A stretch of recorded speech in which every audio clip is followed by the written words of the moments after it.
live. Ladies and gentlemen, welcome to WrestlePurists Worldwide. I'm your host, Ibu of WrestlePurists, better known to many of you guys as Backup Hangman. And we're here for a special edition episode of Worldwide because tonight we're talking strictly AEW All Out, folks. It's the fallout, the full coverage, and the review show of AEW All Out 2024. The show is in the books from Chicago. An excellent show, a dramatic show, a very eventful and newsworthy show. So we'll be giving you guys a full match-by-match analysis and review and coverage. And let's just say I have quite a bit of notes and bits of information coming out of the show. So stay tuned for that. Stay tuned for all kinds of good stuff. And with that said, I guess take it away. Marcus, he's joining us today as a fill-in for Anna, who is unfortunately not doing so great right now. She's hospitalized. She's ill, but hopefully things get better on that front. Marcus is filling in. Marcus WrestlePurists is big utility player. He's filled in here, and he's ready to go talking about All Out. So, Marcus, how are you doing today? I'm doing really good, man. All Out was a hell of a show. Got to see a bunch of attempted homicides, plastic bags, people almost getting decapitated, people getting injected with drugs, a la Chris Tucker and Dead Presidents. Cinder blocks in the chair shot. Yes. So I'm ready to go. I'm locked in. I'm ready to talk about it. Thank God we didn't do this yesterday because one, the NFL started, and two, the Jaguars crashed out again. But try being a Giants fan, Marcus. Try being a Giants fan and see how that goes for you. At least you've seen championships. I ain't seen shit. I did. That's the funny thing. We beat Tom Brady 2 times, and I could die like remembering that. I went 10 years between playoff trips, but anyway, I'm ready to lock in. Thank you for letting me into the Worldwide house. Y'all got yes, it's your Worldwide debut. Worldwide's not really a guest heavy show. That's the funny thing. We're not a guest heavy show, and we haven't had that many different faces. Anna was a big game changer, but yeah, man, you're in here, and I'll tell you what, Marcus, I'm open to having you more often. So I'm happy to have you tonight, and I'm excited to get into All Out. Again, guys, if you haven't already, please make sure to like the video, leave a comment, send us super chats, and subscribe if you haven't subscribed. It's how we pay our bills. It's how we keep the lights on. It's how we feed the babies, and it's how we continue to serve you guys the content that we provide and produce. So we really appreciate the support you guys continue to give WrestlePurists, and we hope it continues because, again, big show tonight, very eventful, and I have a lot of news to drop on y'all. So listen, man, it's not a paid service. It's a free thing, a free service we're doing here, but we really, really would appreciate whatever super chats you guys are willing to give us. So thanks in advance for that. Monty, boss man, how are you feeling today? I'm good, man. I'm good. I'm feeling good about this little trio we got here. We got Marcus in the house, as you already said. Filling in for Anna. Big boots to fill. Everyone keeps showing Anna love in the chat, hoping she gets better soon. And, absolutely. Bro, All Out is a crazy episode to jump on Worldwide for. So yeah, yes, sir. Crazy pay-per-view, not episode. Crazy pay-per-view. Yeah, looking forward to getting into it, man. There isn't that much news and stuff to get into, so we can. Yeah, man, we're gonna. I have news to provide. There's not any active news to analyze. So I guess if you don't, right? Yeah, is that what you call what we do?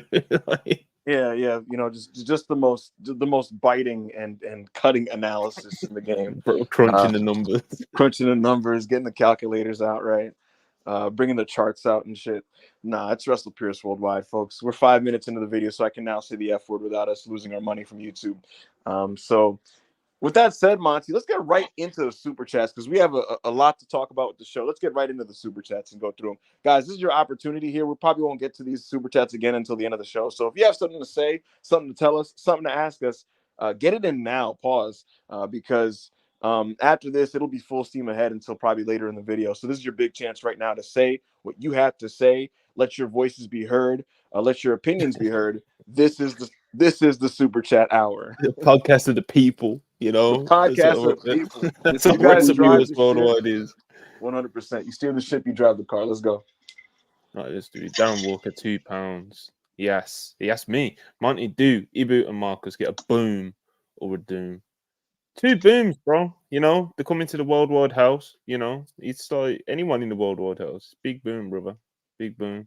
You know, yeah, happy to see them all out. Pop me. Oh, you see that guys, video? yeah. That video when they were watching the Osprey and Pac match, then the near Yeah, fall out there getting weight. They were they're going locked crazy. in. Yo, Big AJ was like, "Oh, this is the crowd I ever seen."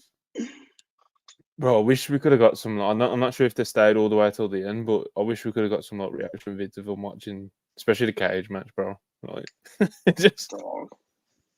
Could you imagine? anyway. Come on. Like, you can imagine them watching the cage match and see the cinder block spots. Like, they would have been absolutely Bro, locked in for that. just horrific stuff. Anyway, KO 50 pounds. So, when was the last time on NXT an NXT signee got the rollout Julia is getting right now? Triple H gonna pester HBK every month to call her up. Well wishes to Anna. Well wishes to Anna, indeed. And who would be the answer to this, Monty? I mean, in terms of like the way they've pushed it, like promotionally and stuff, I wouldn't say there's been too many in recent memory. Like obviously, like Ethan Page came in and won the NXT title pretty much straight away. But they didn't like roll out the red carpet for him coming in. Obviously, it was a surprise. I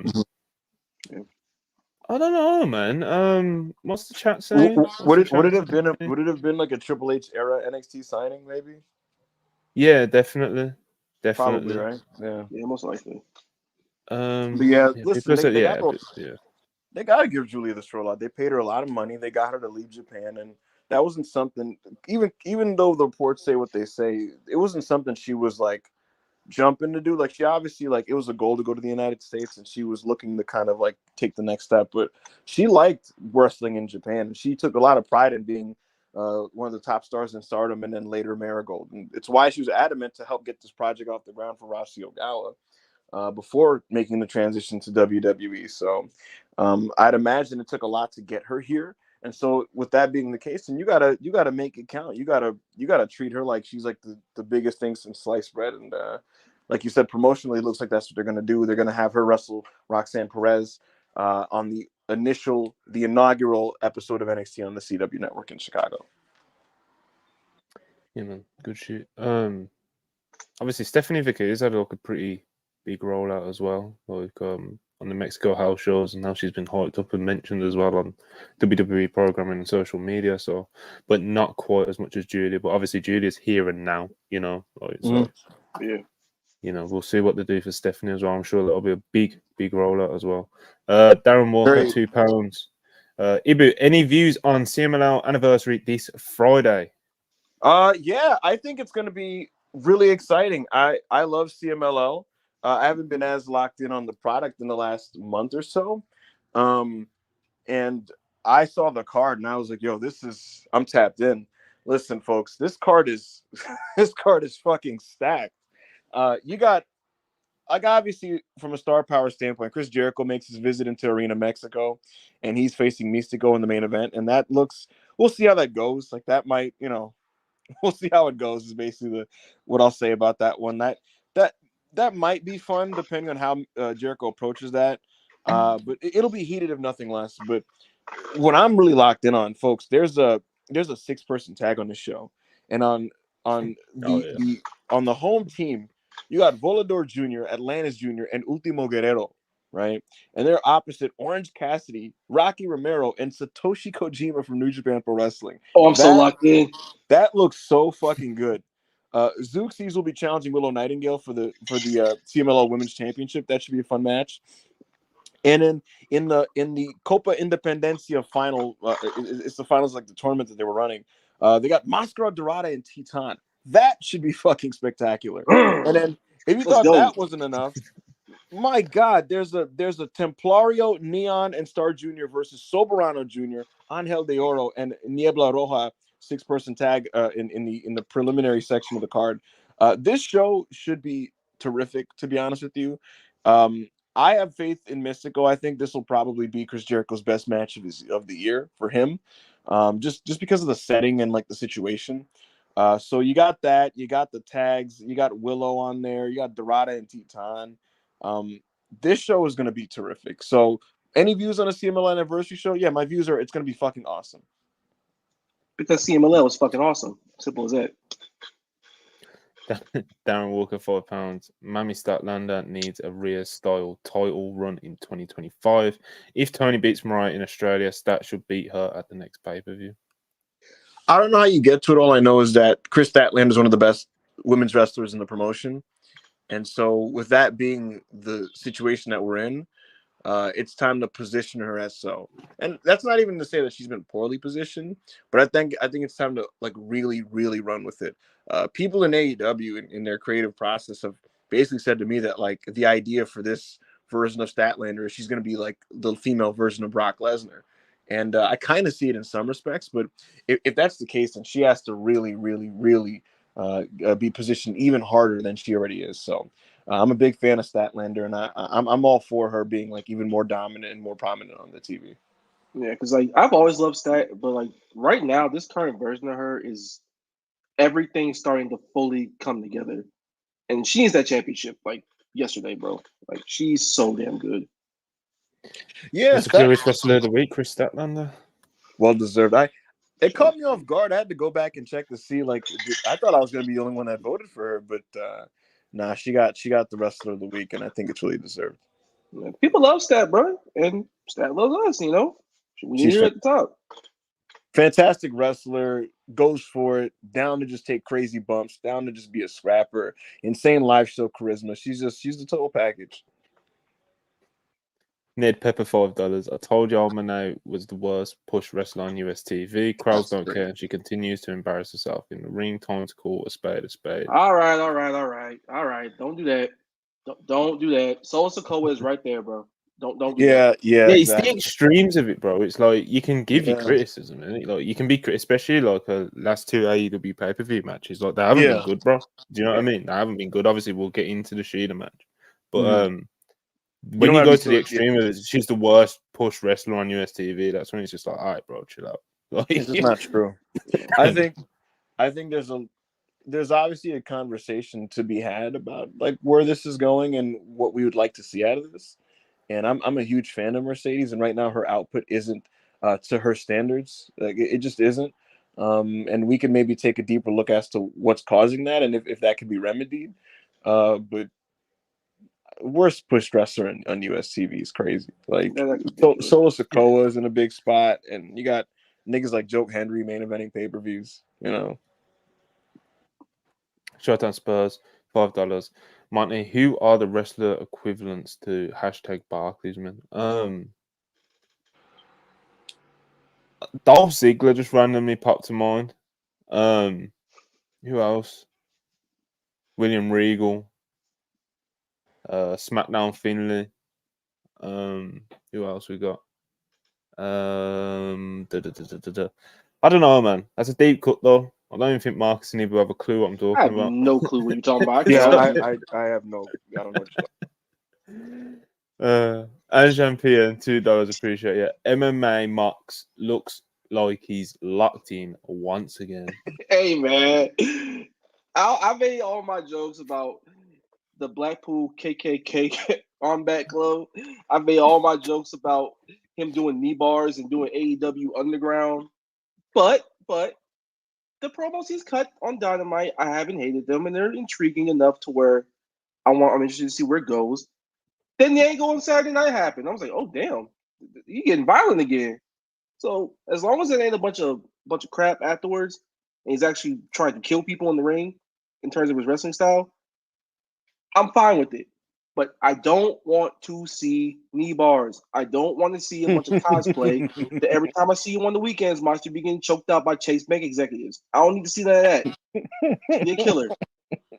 I'm begging you. Listen, yeah, John Moxley came back, and I was really compelled by the stuff he was doing, but I was compelled in a way where it was kind of just that morbid curiosity, and I didn't expect it to kind of result in anything super good given what I was told about it. But regardless of what I've been told about it, all I can do is judge what's happened on screen so far. And last Saturday's angle was phenomenal, and we'll get into it in more detail, of course, when we get to that point in the show. But I will say, at least for now, Monty, tentatively, I'm back on Team Moxley. It is what it is. If I regret this, I regret it. Life is about going with your heart. You know what I'm saying?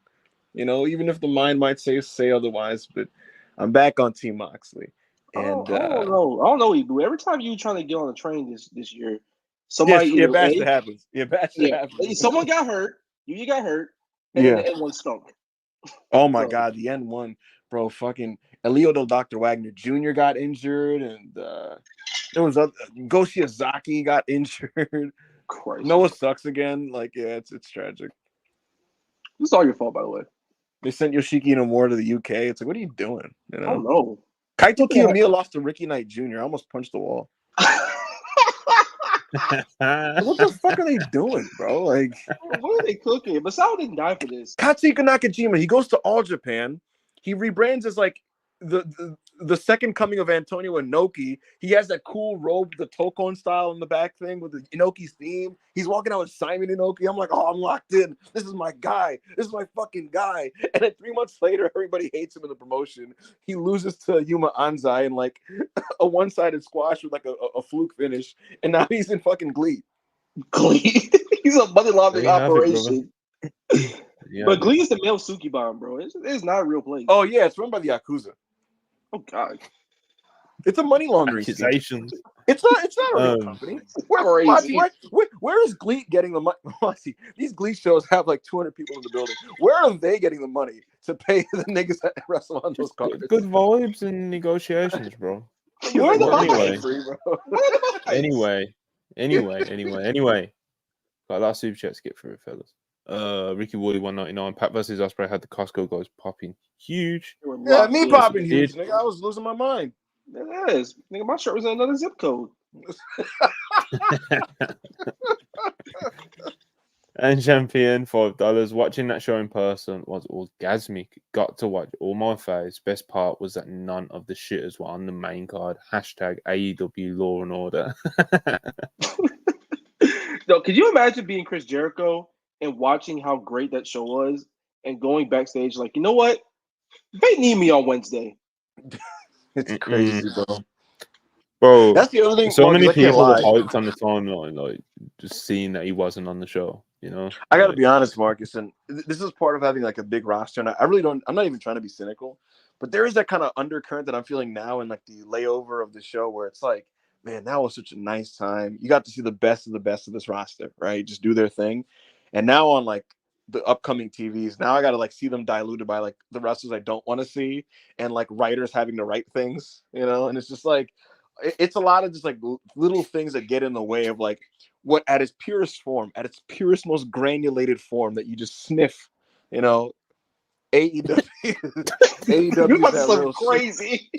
It's just that pure granulated AEW. You know what I mean? It's John Moxley, it's Hangman Page, it's Bryan Danielson, it's Swerve Strickland, it's Will Ospreay. You know what I mean? Chris Statlander, Willow Nightingale. That's what I want. I want to see the best, quite literally, wrestle. You know, and that was nice. And hopefully we get more of that in TV form rather than you know, the stuff that kind of gets in the way of that. Man, you may have to catch the match. Matter of fact, go ahead and clear Bandito if he ain't already. Do something. Please. They're gonna have to fill the TV time some way because MJF is not gonna be on the shows, and he's someone who likes to, you know, take up the TV. Well, not just likes to, he has to. He's one of the stars of the program. He takes up the TV time with the segments that he does and the angles. And Swerve Strickland, the main character of AEW, is not going to be there. So who's filling those massive gaping holes? Pause. We'll find out. I know who I'd like to fill those holes. My God, but we'll see who they choose. Choose wisely, Tony. I'm begging you. Come on, Mama. Come on. Well, you said so many crazy things in the span. Yeah, that's what I'm saying, bro. That's anyway, let's get some pick up the speed. Russia 1221 $2.79 Canadian. Appreciate if Daniel Garcia stays. Does he sold Danielson and Newton? It's in that idea floating around quite a bit, but that's interesting. To this point, there have been zero creative plans to include Bryan Danielson and Daniel Garcia together in anything. And that's Sultan $2. Hangman's character just got so much more complex. Yeah, man. Simply put, it was the equivalent of that meme of like, I won, but at what cost? Yes. Like, I have so many thoughts when we get to it. Yep. But the ending of the pay-per-view was like some of the best 30 seconds I've ever seen in a wrestling show in my life. Yeah, it was fantastic. Yeah, brother. This version of Hangman is clearly the best version of him. It's the best he's ever been. There were people that were all into the medicine is not working. Now hold on. That was gas. The I Am a Man promo was gas. Nah, man. I'm done. It's probably seen my private. I'm done pretending. And no, I like. I've always been. My friends telling me about fucking.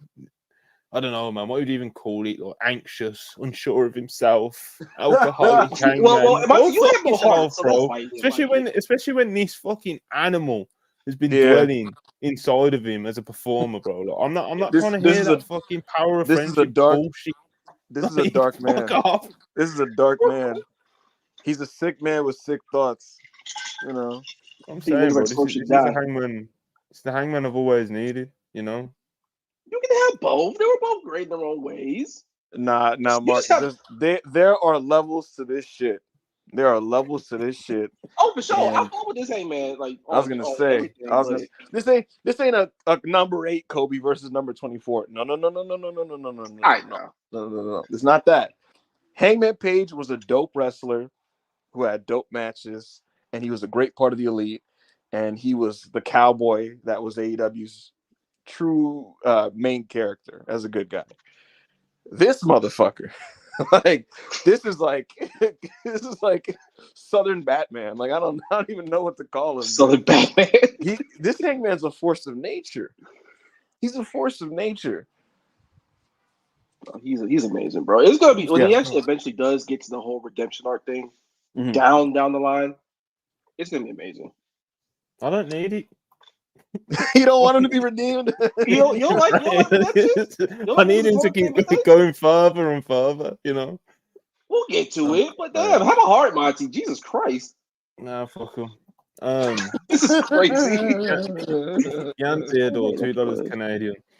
AEW no selling Becky's bidding war 2024 is funny. It's mad funny. Really doing it's hilarious. They are. She's kind of just chilling at home, actually. She is like, to pull the curtain and go into the underground world. She is on that kind of like, who knows what I do? I'm open to anything. Eye emoji, and they're like, shut up, like you're not going anywhere. Like, they love Becky Lynch. They think she's great. Tony Khan thinks she's the best American women's wrestler of all time, but they just don't take her seriously when it comes to her desire to actually leave WWE. So they are not interested in devoting a bunch of resources, financial and otherwise, to trying to acquire her service at the expense of maybe getting other free agents. Basically, is the way I could explain what happened with Becky Lynch. I think Kinkle $2. Is Phoenix present with AEW? Phoenix still on the contract. Phoenix says his present is with AEW right now. That was so fucking funny. And champion $2. My present is with AEW. It's like that's not the debate thing.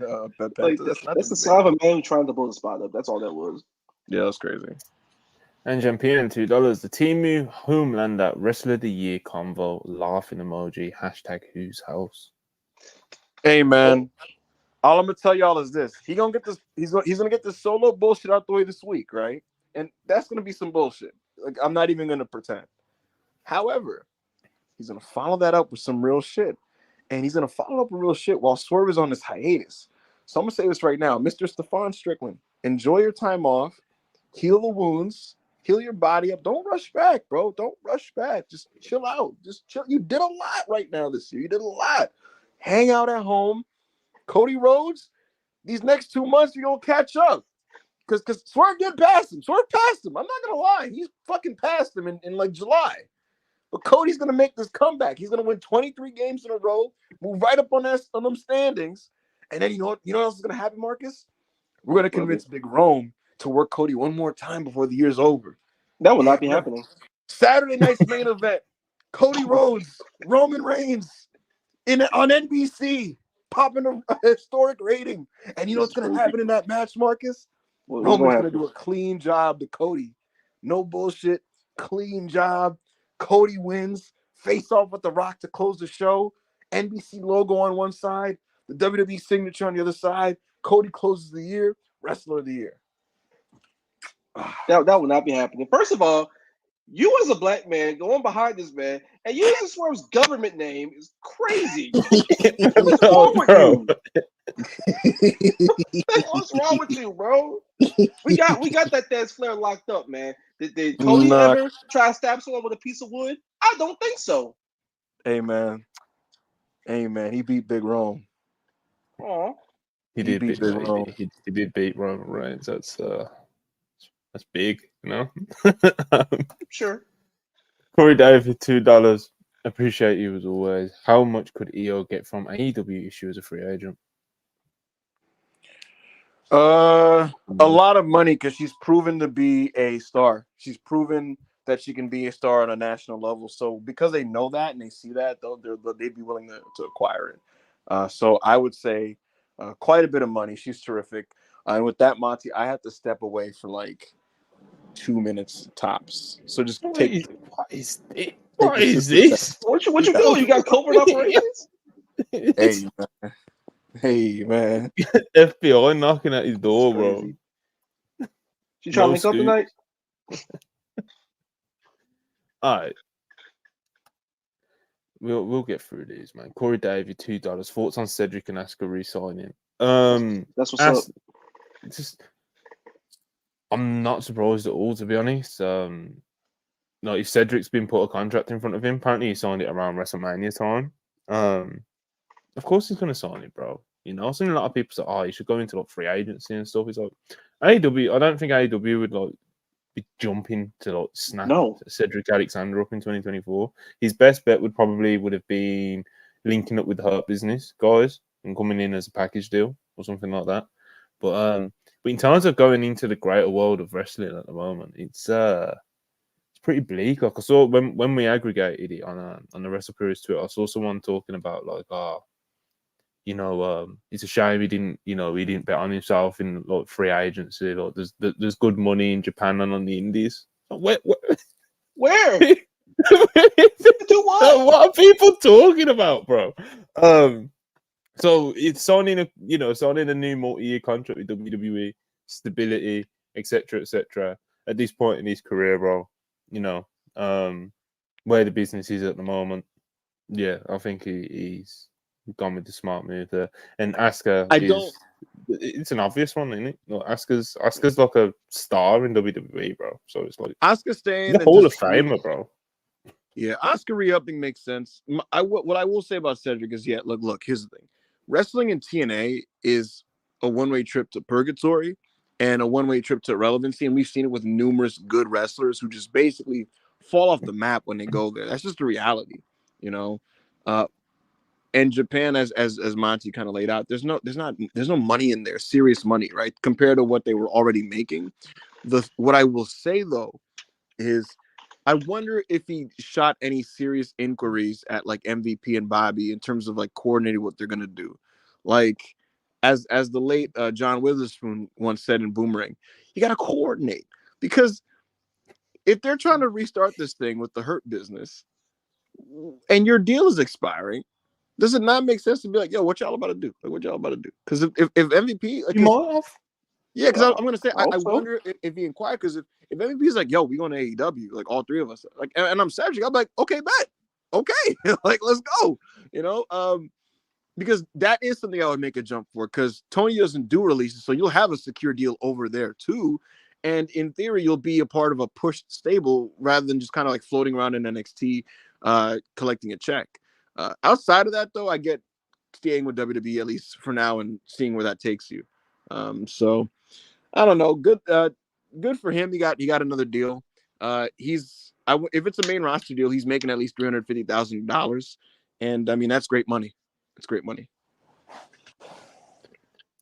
Curtis 777 199. The Mox turn made me pull my pants off. Great angle. Suffocation making you pull your pants off is crazy.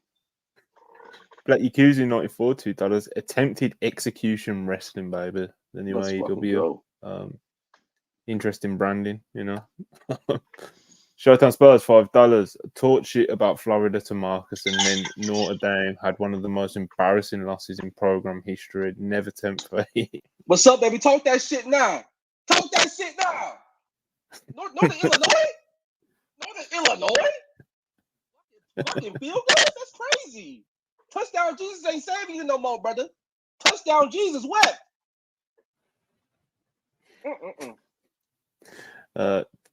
Tony Amirian, 27 SEK, whatever currency that is. Appreciate you. Grand Slam card prediction without calling in SUVs. Yeah, we don't need no SUVs.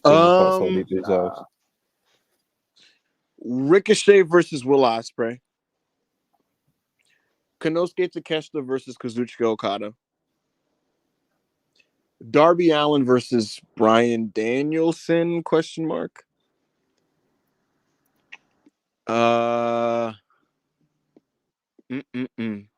else? Trying to think what the women are gonna do. I was gonna say you've already dropped like 4. Probably a Mariah title defense. Yeah, maybe a Mariah May title defense. Queen Aminata match is going to be coming up soon for her, so maybe. I feel like Queen Aminata is going to be within the next week or 2 on TV, to be honest. But maybe not. Maybe they actually do stretch it out and build it and try to make it like a big thing, which they could do. What about Mercedes will definitely be on the show. What will Mercedes do in wrestle someone good, hopefully. Anyway.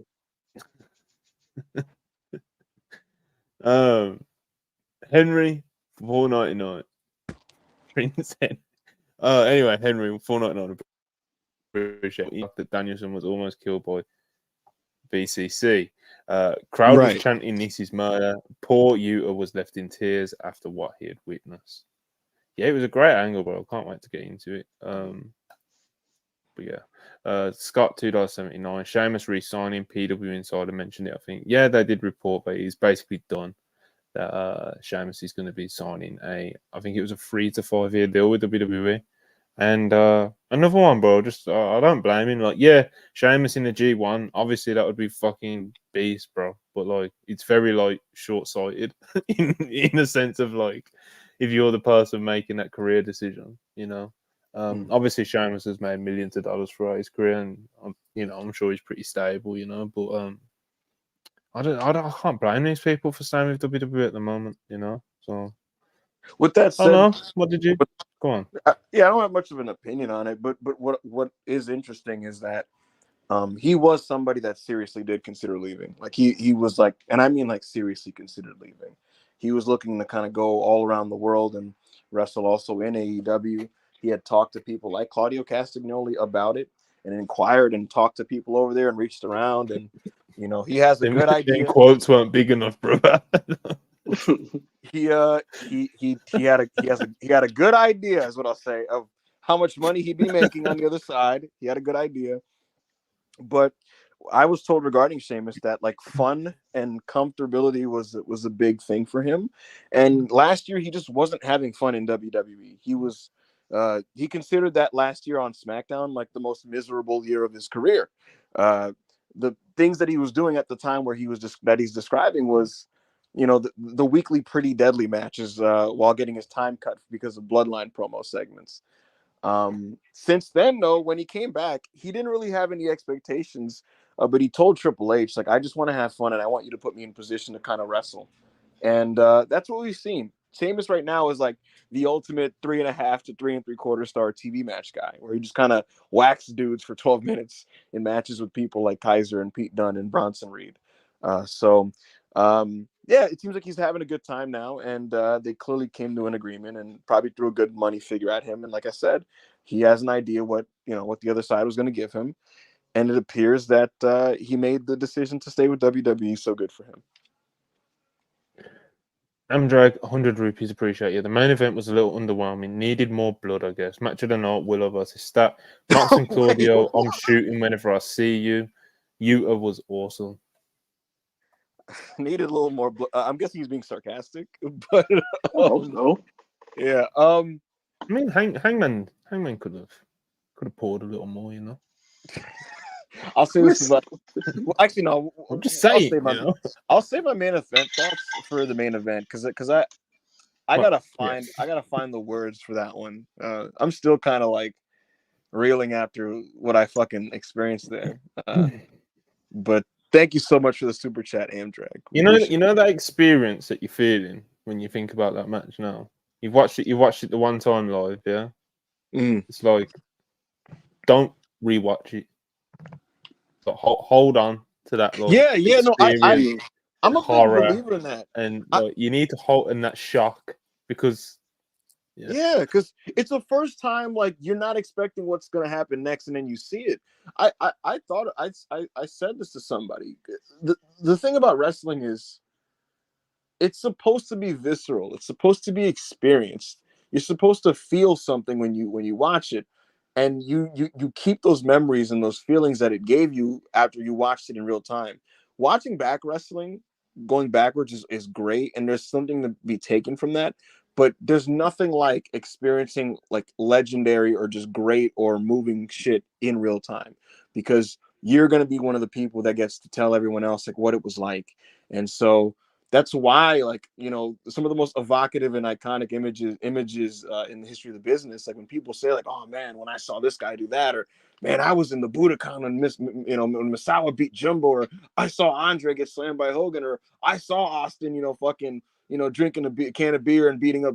Like, these things will never be the same viewed in retrospect. And I can say for certain that watching Hangman Page hit Swerve in the head with a chair, like it was like the climactic gunshot to a movie, and the zoom out, and then the match is over. It's like, and remembering just sitting there, not knowing what to do with myself or what to make of what just happened.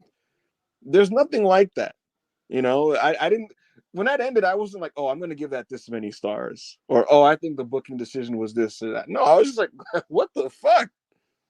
And that's the point. That's when you witness something that was very special. So, yeah. J Blood 79, J Blood 79, 4.99. Appreciate you. I'm here to set a ridiculous red line for what's acceptable in the world of fake violence. Let's save wrestling together. Hey, Build your army, brother. That's all you. Thomas York III, 199. Appreciate you. Ibu, when is my glorious King Bandido coming back? I don't know, man. Allegedly, he's been on his way back for like 6 months. Yeah, bro. What's going on, man? Oh, this nigga's missed over a year with this. He's been gone since what, like last May or some shit. Yeah, because he wrestled Takeshi on Rampage of all things, broke his wrist, had surgery, had to get it refixed because the screws were misplaced, and he's been out ever since. Yeah, it's unfortunate. I think Bandito's one of the best wrestlers in the world when he's healthy. He's awesome. Corey David, $2. That boy Sheamus sticking with the Fed. No bar reunion. Yeah, man. Sorry. Yeah, man. Rahim, $4.99. Appreciate it. If Zack Sabre Jr. leaves New Japan, how badly would TK want him, or how Triple H even? I'm sure if he was available, like, they would absolutely be interested in him. But I think Tony would no pursue SUVs. No SUVs, but I think he's going to be staying around New Japan, and there should be some sort of something regarding that at some point this year. So I don't want him leaving either, because there's way too many people just leaving New Japan. Yeah. Nah, he's staying, bro. Yeah, he's staying. He's staying. He's staying. Kale, 20 pesos. Monty, I think he might just be evil regarding Hanger. Yes, bro. Grow up. Like, if this was a real sport, bro, and that's the lens that I'm looking through this for the agenda I have. If this was a real sport, yeah, and there's a boxer, MMA fighter and shit, yeah, and you tell me, like, let's say like evil Hangman and Cowboy Shit World Champion Hangman are like two different people, yeah.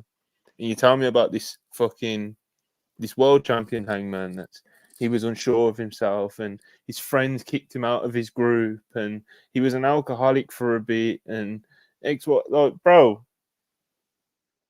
grow up, get in the cage and fucking fight. Whereas Evil Hangman, he wasn't fighting though. He won a championship. He was, but I'm just talking backstories, Whereas Evil Hangman is just a sick, twisted, sadistic lunatic that is crashing out, and I can get behind that, I mean, me too. This is by far. I do agree. This is the best Hangman we've ever seen by a country mile, but undeniably, yeah, I do love Explain Cowboy Hangman. I got attachment to that, but this right here, oh boy, if y'all don't put him in the plans for this world championship anytime soon by 2025, something wrong.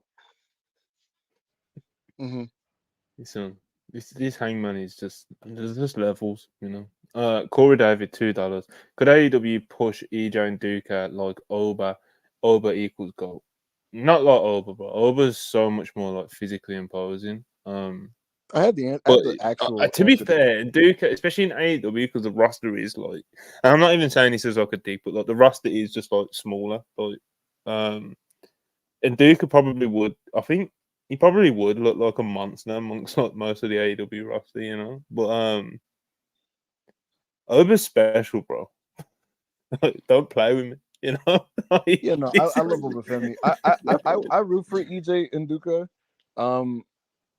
Don Callis at one point looked at him as a potential guy for the Don Callis family, but ultimately opted and elected not to. AEW is just kind of monitoring his in-ring progress is the best way I could put what's going on with him. He's in Ring of Honor right now. They're trying him out as a duo with Lee Johnson. They all love the look and the size and all that stuff. They would like him to get to what they deem is television standard, wrestling-wise, before taking another step with him. Is kind of where they're at with him. Understandable. Raheem 499. How does Tony Khan view Roman? He thinks he's godly. Oh, 100%. Fucking Roman Reigns, bro. He thinks Roman Reigns. Come on, Roman Reigns. Was you hoping he had like the fucking smarky take of like, you don't have 5-star matches, bro. He's not actually good, bro. He's Roman Reigns. I'll be straight up and just say this. More so than a couple other major wrestlers in the industry who maybe have a little more divided opinion, Roman Reigns has a pretty universal like respect of a lot of just people in the industry. Just if nothing else for just how successful he's been. The person that I've heard is the most negative on Roman Reigns in the industry and in the business is Sheamus. So, yeah, because he's there you go.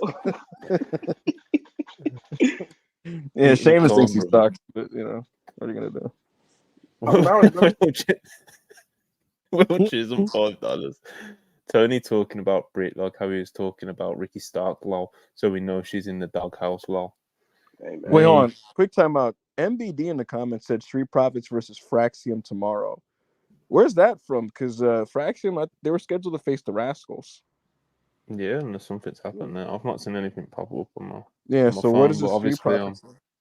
I'm podcasting right now, so right. The 49ers RB's injured tonight. That's what's popped up on my phone. There's a Keanu James up there. Oh my God! This is terrible news. Sorry, just real quick. Kuniaki Kobayashi passed away. He's one of the great junior wrestlers of his time. He was one of the early big rivals of Satoru Sayama, Tiger Mask. Really influential. Was just a push junior in New Japan's junior scene. He has Misawa's first like excellent match ever when Misawa was Tiger Mask 2. So yeah, I just saw that on my timeline. Kobayashi's passed away. He was a phenomenal wrestler. If you guys are unfamiliar, which would be fine because his heyday was literally 40 years ago. He was incredible, and everybody should watch Kobayashi versus Tiger Mask 2 from 1985. Hell of a wrestler, Kuniaki Kobayashi. Rest in peace, of course. Yeah. Of What's you had James Earl. He went down on us. Yeah, what's earlier, going on? What's in the air right now, man? Yeah, what's happening? What's going on right now? We lost James Earl. We lost Akira Toriyama this year. We lost Rich Homie Quan last week. We lost Rich Homie Quan. We lost Psycho Sid. God damn. That's unfortunate. Okay. Ricky Starks, but yeah, it's doghouse indeed. Ibu, can you? No, he's hold on. It's directed at me. Short time Spurs $5. People would love a fighter who was open about his mental health. Monty, you're crazy. This you kind of are. I can't hold you. Or woke nonsense. Anyway, Oh my God.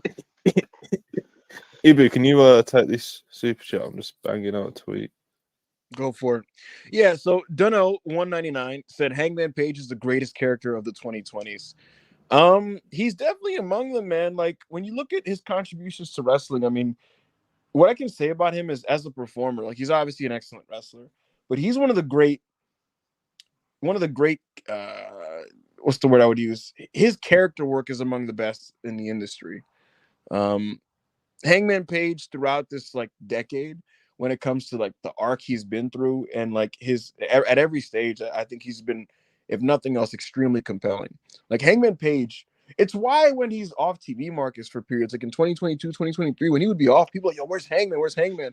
Whether people realize it or not, the reason they're asking for him is because they know that when he's on the show, like he's doing interesting shit. He's always has some shit going on. Like you follow him like it's a TV show. So yeah, man, he is one of the great characters of the 2020s for sure. Yeah, he's such a great visual storyteller. Just look at his eyes when he's doing something, and you can tell where the mind state where he's at that specific point in the story. It's amazing. Gotcha. Ibu, what? Oh my God! All right, bro. All right, bro. All right. He just read it myself. I just put it on screen. All right, that's the super chats for now.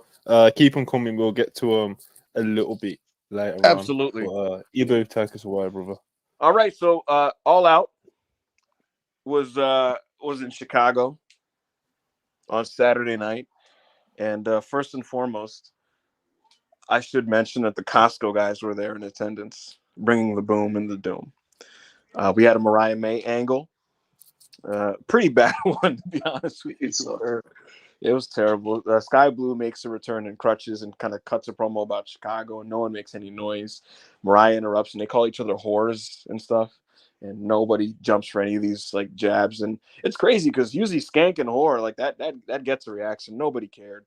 Mariah kind of just awkwardly kicks her off her crutch, and then Queen Aminata comes out looking very well, and she makes the save for her friend. So it looks like Queen Aminata is entering a program with Mariah May.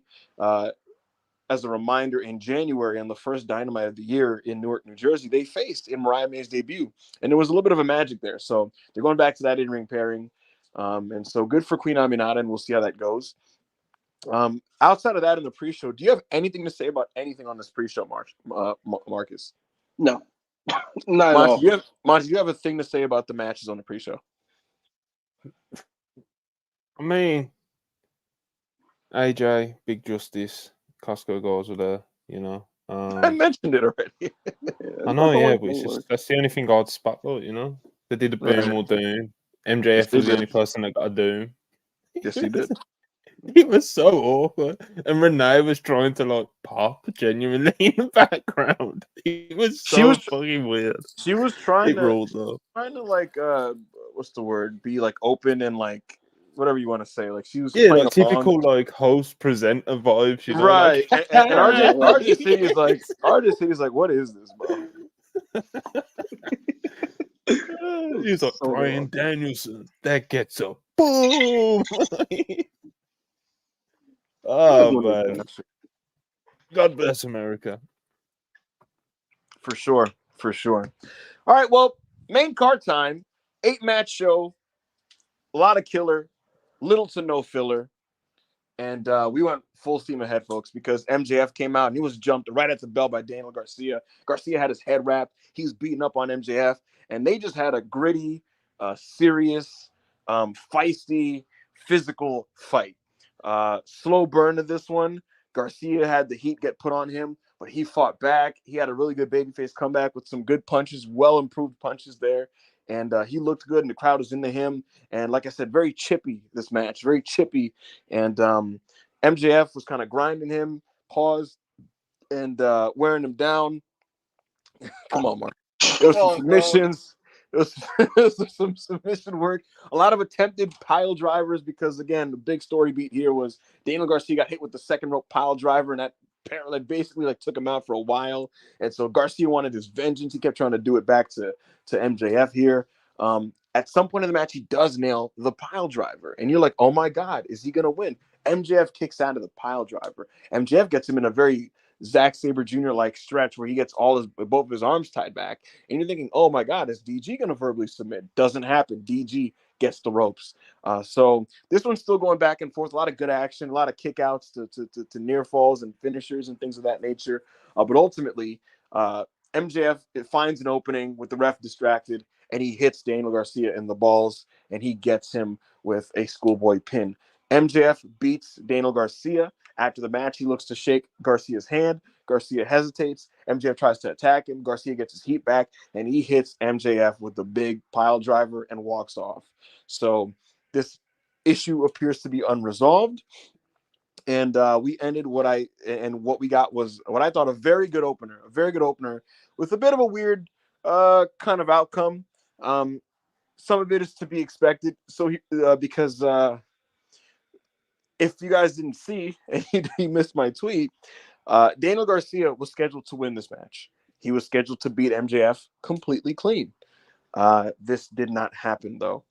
All week, he had been asked about his contract, and he was asked to resign. This has been a thing that's been happening with him for weeks, actually. Daniel Garcia, AEW expects him to stay, but pen hasn't been put to paper. So efforts have been made on their end to get pen on paper. But to this point, Garcia has not signed yet. Again, they believe he will be staying.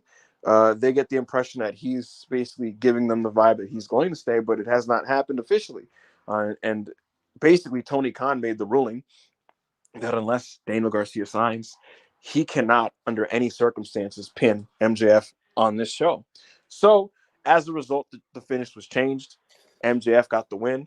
MJF advocated for Garcia to get his heat back after the match because he didn't want to hurt Garcia in his standing, within the storyline or the kayfabe. And so he didn't want him to look like weak, basically. And so Garcia was able to get his heat back because of that, and they let that happen. But as of right now, MJF is going to be taking time off to film a movie, and Garcia is home, and no deal is signed, and his contract expires in about a month, roughly. So we'll see what happens there. But I thought the opener was great. What did you think of it, Marcus? Yeah, I'm the same wavelength. I thought it was a strong opener, and it set the right tone for what we saw leading up with the TV and with all the matches that were going to happen on with the night. It was a dirty match. It was a high stakes match. And above all that, it was a nasty ass match. There was a whole lot of spit in this damn thing, wasn't it? Like, a lot of boogers and phlegm. Whole lot of loogies being not my spit kind on. of thing. Yeah, like it was whatever, but deeply personal, whatever. Do what they gotta do. But I really bit on that power driver near fall. I was like, damn, DG for the win this? Even knowing with all the weird stuff going on around it and with the match result, I was like, okay, maybe something happened and he got this. Nope. And even then, it was a strong near fall. The same. And MJF actually put his working boots on for the first time in God knows how long. Even though I like the Wembley match, this was just his strongest performance in a minute because again, he didn't do a whole bunch of funny frills. He just kicked Garcia's ass, and Garcia gave it right back. That spot where Garcia slapped the absolute dog shit out of MJF. Oh my goodness, blood coming. You see the sweat flying. I'm like, okay, we getting negative, we getting personal, we getting a whole lot of heat here. Then the finish happened. I was like, okay, not my favorite ever. Never been a fan of kick a guy in the dick and then roll him up type of things, but cool. Glad he got his heat back because that power driver was disgusting off the top rope. So fine. Hope he signs. Hope they go back to this when that does happen and Garcia actually gets his proper win. What did you think, Monty? I thought this was fucking wonderful. Daniel Garcia might have put in one of, if not the best performances of his career. I thought he just the like level of intensity, urgency, grit that he brought to this fight. You know, to make it feel like a fight. MJF as well. There was no kind of like, I don't know, like that really glazy, just kind of like almost corny shtick that he'll do sometimes as a heel. Like he really tapped into something sadistic, something that I've been really wanting him to do for a while here. Like his heelish tactics were things like he like at one point he went to like fucking bite Garcia and stuff, like he really like turned it up in that sense. We weren't doing like bullshit dancing around and shit. There was no room for that in this match. The way that they targeted each other's necks, just really genuinely trying to fucking hospitalize each other. They've really got that message across through this match, like really, really well. I thought Garcia sold the hell out of that neck, man. That's what I'm saying, bro. Like Garcia was tremendous. MJF put in one of his best performances in a long time. I was saying to people and Marcus before we went live, like MJF, Wembley onwards, hasn't missed, bro. I actually think he's been tremendous. In fact, I think we're also happy and quick to like criticize MJF and say, he's corny, he's this and he's that. And yeah, we're right most of the time, like it is fucking corny and his shtick can be a bit like eye roll and stuff like that. And sometimes in his matches, he doesn't know what he wants to do and he's trying to do 15 different things. But this past, like, 3 weeks, 4 weeks, whatever it's been, he has been locked in on a more grounded, sadistic, like more just genuine feeling heel, what it feels like he should have been doing for a long time, So I think he's been tremendous. As for the finish, it's just bullshit, as EB just kind of outlined like some of like the politics that went into it, but it's just like, bro, it's just all horseshit, man. Like, what do you mean? Like AEW expecting to say Daniel Garcia's given the impression that he's going to stay, so everyone's under the impression that Daniel Garcia is going to stay.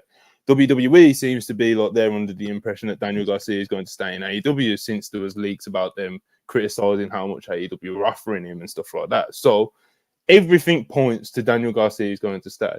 He's still under fucking contract, So even if he did beat MJF clean at All Out and he decided he wasn't signing, you still could have beat him on his way out if you wanted to. Also, it's just like, you like I said, he's staying. He's probably going to stay. And just the technicality that he's not put pen to paper is the reason why he's losing this. And the sole reason why he's losing this match is horseshit. Because I've seen a lot of people saying, oh, well, he shouldn't have won because obviously, he could leave and he ain't put pen to paper. And, well, one, he's under contract. And two, can someone please tell me how long the current AEW World Champion's got in his contract? Oh, Bryan Danielson? He doesn't have a contract. He's not under contract right now. So, like, what the fuck are we talking about? It's not the first time they've done it either with the world champion. Moxley worked for a contract for a minute with the belt. Yeah, it's hilarious. I don't know, Monty. To me, why even give a guy a win over MJF, one of your most pushed wrestlers, unless it's official? It doesn't matter what he says. They're under the impression he's staying. He feels like he's given the impression that he's staying. Sign the contract, big boy. Sign the contract. Monty, if they press this nigga at TV 3 times in the last fucking month and he hasn't signed, I would kind of on the back of my mind go, all right, I'm gonna let him rock, but that's a little interesting. I don't know what's going on. Yeah, and if don't tell the story this way. Like the story was told in a way that it's like Daniel Garcia absolutely should have won that match, bro. Like I understand, which is why that was the plan. Which is why that was the planned finish for sure. I'm just saying, if you then go, all right, so hey man, let's get to it, because they thought when he came back after Wembley, right? They thought, okay, we're gonna get this thing signed this next week on TV. Didn't happen. Week after that, all right, we want to let's get this thing done. Didn't happen. Right before the pay-per-view, again Friday, didn't happen. Okay, so this is officially quote unquote #interesting. It's officially interesting. And if I'm AEW, because it's the wrestling business, I trust Garcia. There's a mutual trust there with him and Tony, but I'm also going. He clearly doesn't. He clearly doesn't. That's the thing. That's the message that they're sending, no, bro. No, if they didn't trust him, he'd be in the situation that Ricky Starks is in. Because Tony Khan doesn't trust Ricky Starks. And you know what happened? Ricky Starks is in the fucking shadow realm. Whether I think he should be or not, or you, Tony Khan does not trust him. And there's many wrestlers that he doesn't trust. And guess what? They're literally in purgatory. Garcia's on TV feuding with MJF. My point is this, and I love DG.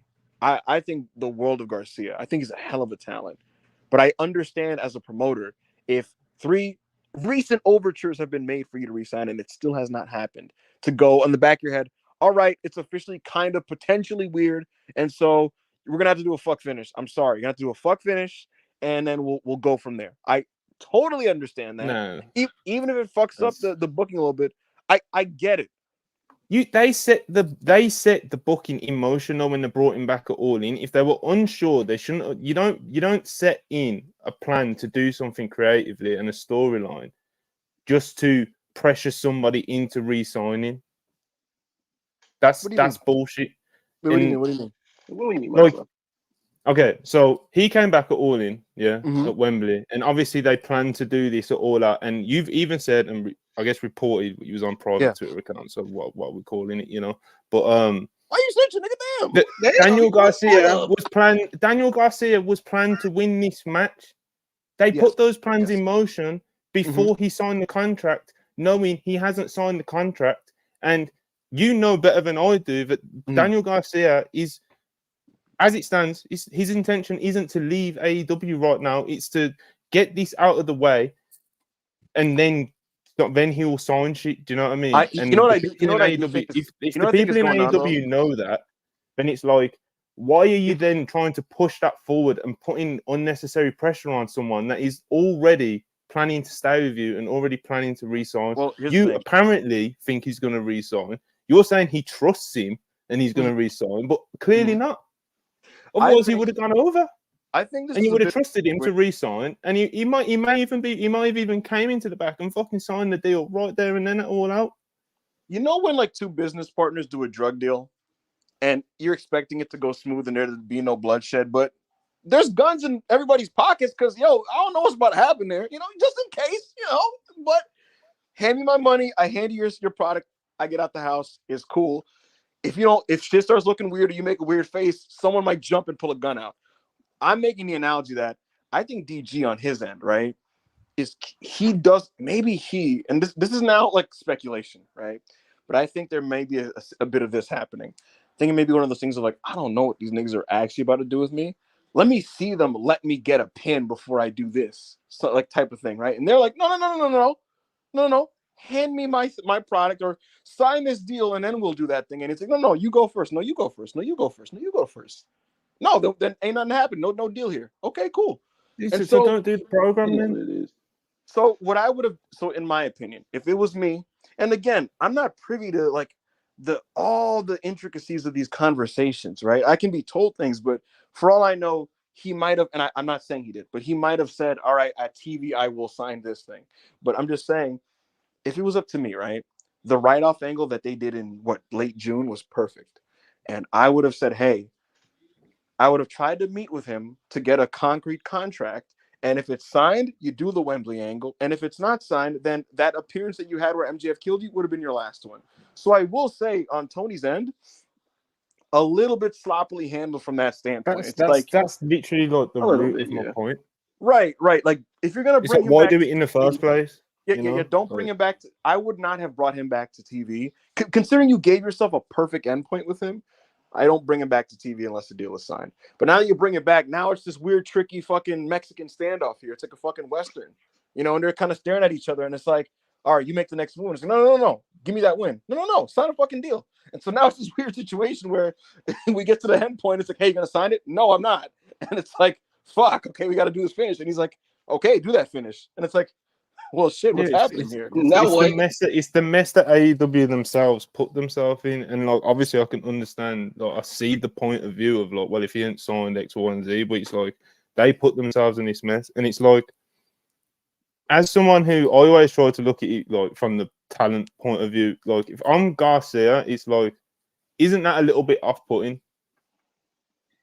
At least a little bit. we're planning to do this. You're gonna beat MJF and but if you don't sign this contract, but you know what I mean? It's just I don't know, bro. It's just I don't know. If you're one of the talent, you know how some of your peers are positioned given like their situations. I don't think he's put off by it, to be completely honest with you. That's not putting in itself. I mean, that's your opinion. You're not him. The way Tony sends people to the shadow realm. Like, if you're a talent looking at potentially going to a promotion, like that's an off-putting thing, you know, that the promoter could potentially get paranoid and just send you to the shadow realm. Ultimately, this business is really dumb, and the business is the Wild West. Shit happens. It is what it is. And because it's the Wild West, bro, you don't know who could call this man at any given day. You don't know who could fucking call him and tell him what. And so, again, if I'm in their position and I've made 3 overtures to a man who says he's staying, and like all 3 is like, not right now, man. It's like we're getting close to the end of the clock here. So what's happening? And I'm not going to immediately jump to an accusation or say, oh, so you've accepted their deal then. Like, I'm not going to jump to that. Right. But if they're not telling me what's going on there, I'm thinking something going on here.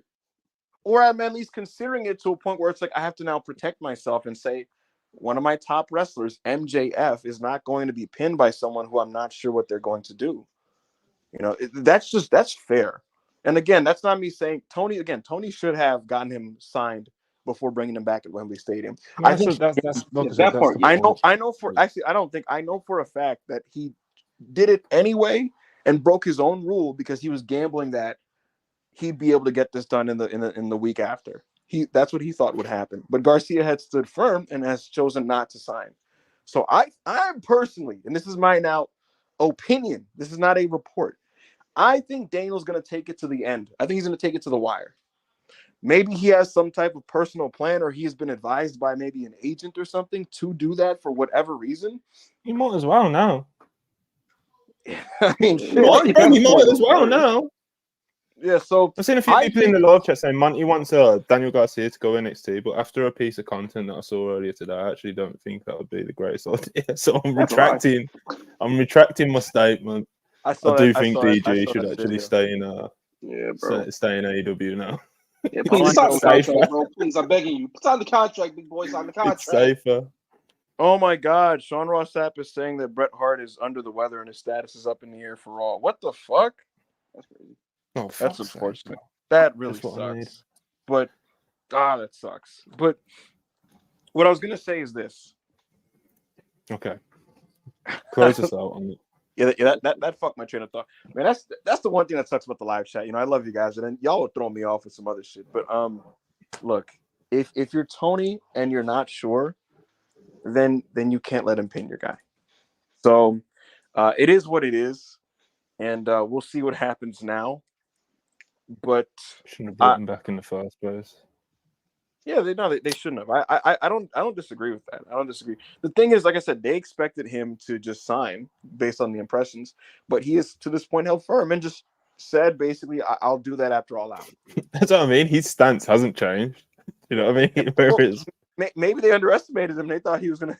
They thought, all right, anyway, he'll fold. You know, but that hasn't happened. So we'll see what happens here. Hopefully it doesn't get any messier, and hopefully there's a resolution of some kind with this Garcia situation. Following this very good opening match, we had another nice match. It was a tag title match. The Young Bucks defending their tag team championships against Claudio Castagnoli and Wheeler Utah, the Blackpool Combat Club. And this was good. This was a good match. This was the best Young Buck 2v2 non-step match in a number of months, I think. Claudio Castagnoli had an especially notable performance. He's one of the historically great tag workers of all time, so of course he was great. And Nick Jackson also put in a shift. He looked great. He looked he was just doing his thing. You know, I kind of felt bad watching him. I'm like, man, the miles, the years on his body, and he's still doing it. You know what I mean?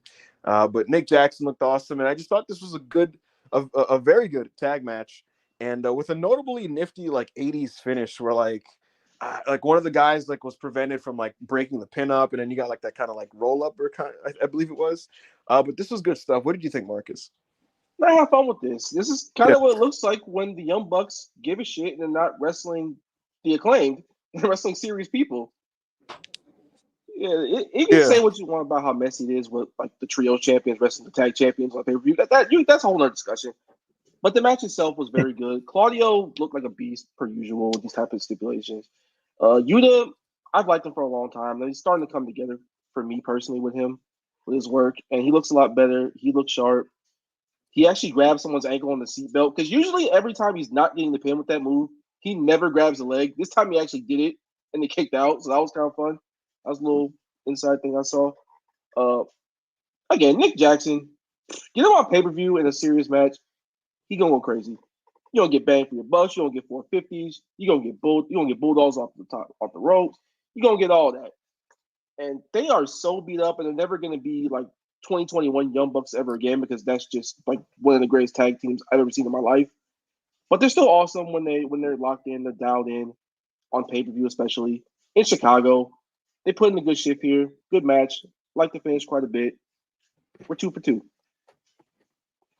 Absolutely. What did you think of the tag match, Monty?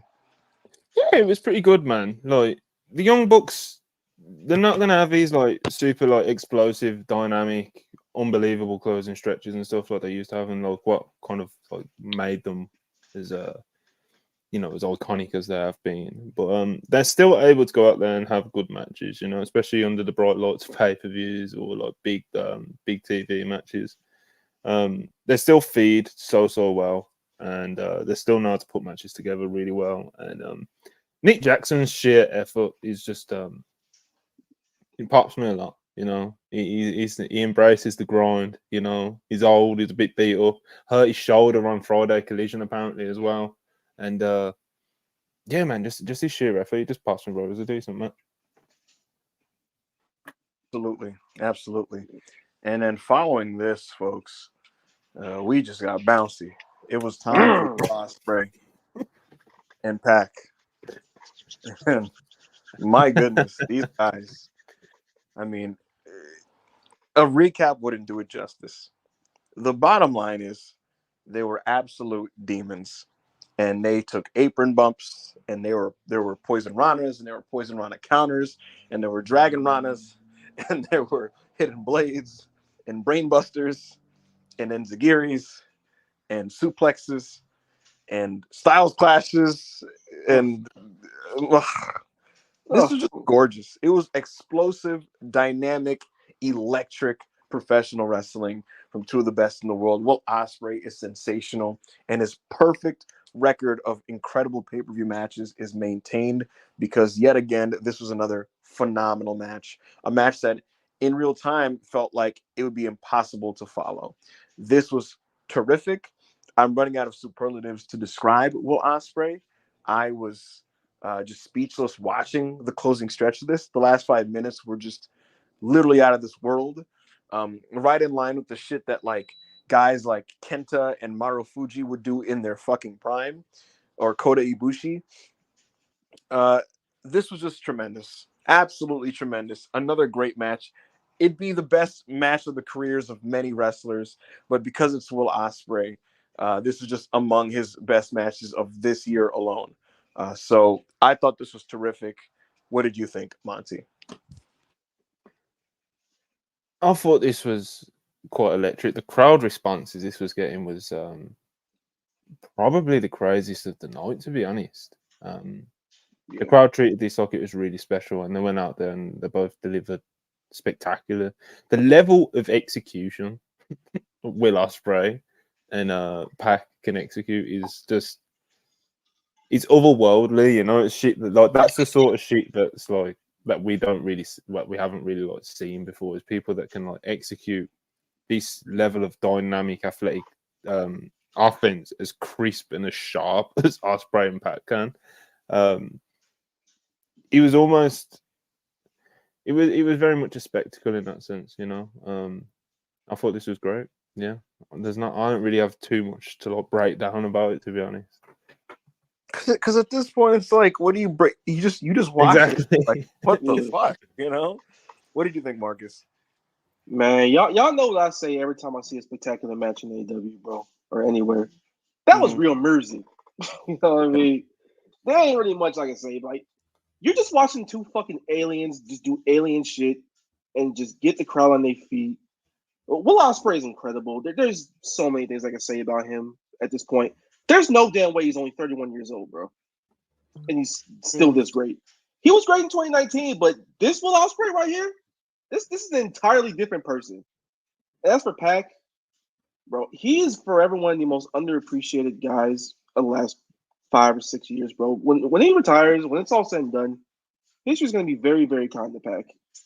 Like, he's had a bit of a charmed run in AEW with the pandemic screwing up a lot of stuff. His match with Andrade All Out 2021 getting canceled because of travel stuff, quote unquote. And right here, they just got straight to work. That apron bump that Ospreay took, I grabbed my neck. I was like, yeah, I felt that shit too, you know. And then y'all remember Big AJ in the crowd, Big Justice, man. When they got to that run encounter, they were on their damn feet. They were dialed in. I was dialed in too, bro. I took my shirt off and threw that shit across the damn county line, bro. I was so locked in. I was so happy watching this.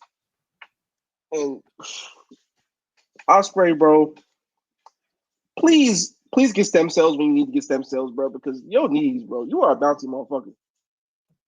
Like, there's not much to say about this match other than this was a damn laser show. Yes, it was. One that you thought would be too bright for the next people to follow. But those next people are Willow Nightingale and Chris Statlander, and they're proving very quickly that they're special professional wrestlers, especially within the context of this AEW women's division. Chris Statlander, Willow Nightingale, Chicago street fight, and from the bell, they just went at it. And this was absolutely relentless and frenetic and just frenzied and chaotic and explosive and destructive. These two women beat the fucking shit out of each other. Yes. And there was no setup time in between spots because it was just big bomb, explosion, another explosion, another explosion. We talk about the Costco boys and the Costco guys, whatever the fuck they're called, bringing the boom. This was the boom. Barricades are breaking. Spears are happening off the apron. I mean, not off the apron, off the stage, onto tables. Thumbtacks were brought out. People are power bombing each other. The announce table, we got an announce table power bomb, and it was like the fucking coolest one in a long time because Willow she just blew the table up basically. This was a ton of fun.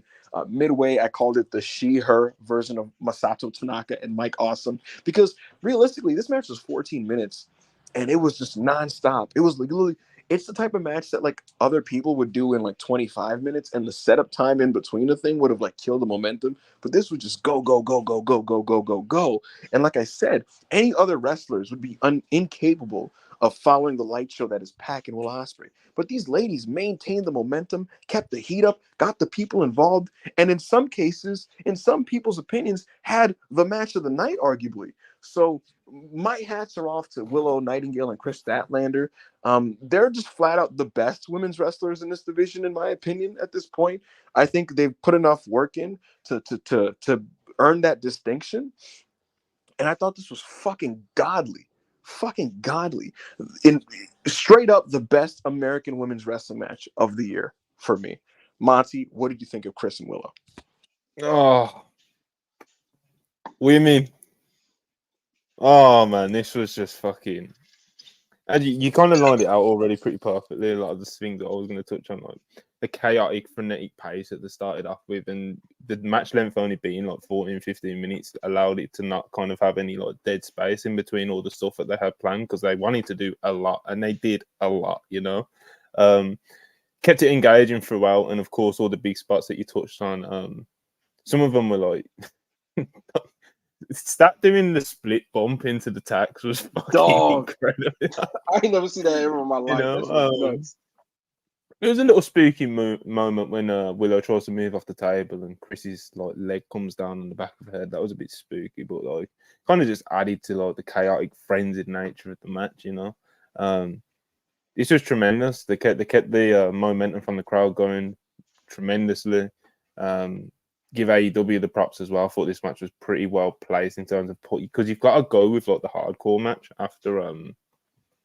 after such a like kind of like exhibition from Pac and Ospreay, and it was even with that because of how good Ospreay and Pac was and are.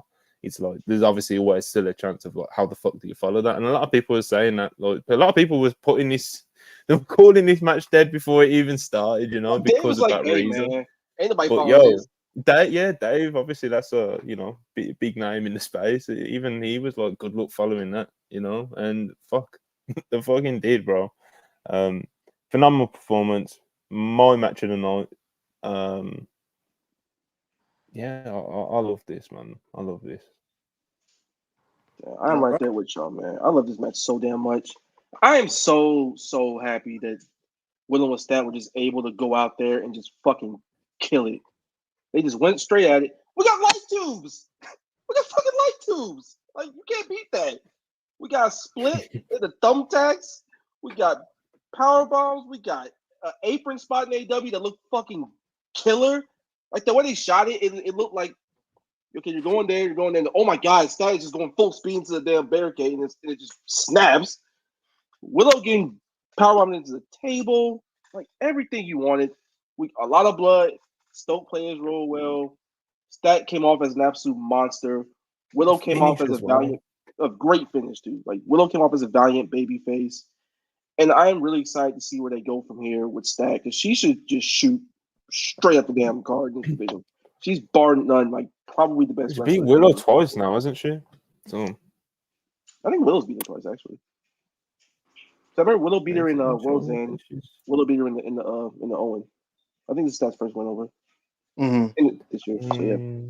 It's the real reason why the CMLL championship got taken out of the stipulation, because that was going to be for the CMLL women's belt, but they took it out. When they took that out, I knew Chris Statlander was going to go over, which she did. Yeah. Plus, I don't think CMLL is sanctioning a street fight. Yeah, bro, she beat. Yeah, it's Chris Statlander beat Willow on Dynamite in July. Yeah, I remember it. I'm saying, just beat her again. Their last two singles matches. Oh yeah. I do remember that, because that's why the crux of this whole feud, because she never gave Willow never gave Stat a rematch for the title when she was TBS champion. So yeah, man. So yeah, Chris is 2-up in this particular feud, I guess. But obviously, if you count the mixed tag match, there would be 2-1.